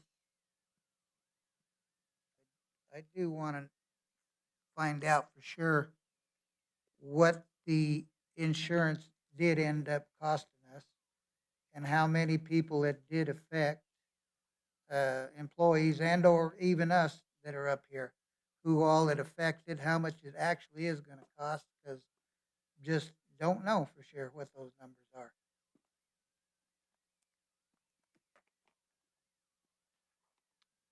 Anybody else? And we'll move on to item number 6. Mayor, I move to adjourn. Second. We have a motion and a second to adjourn. All in favor?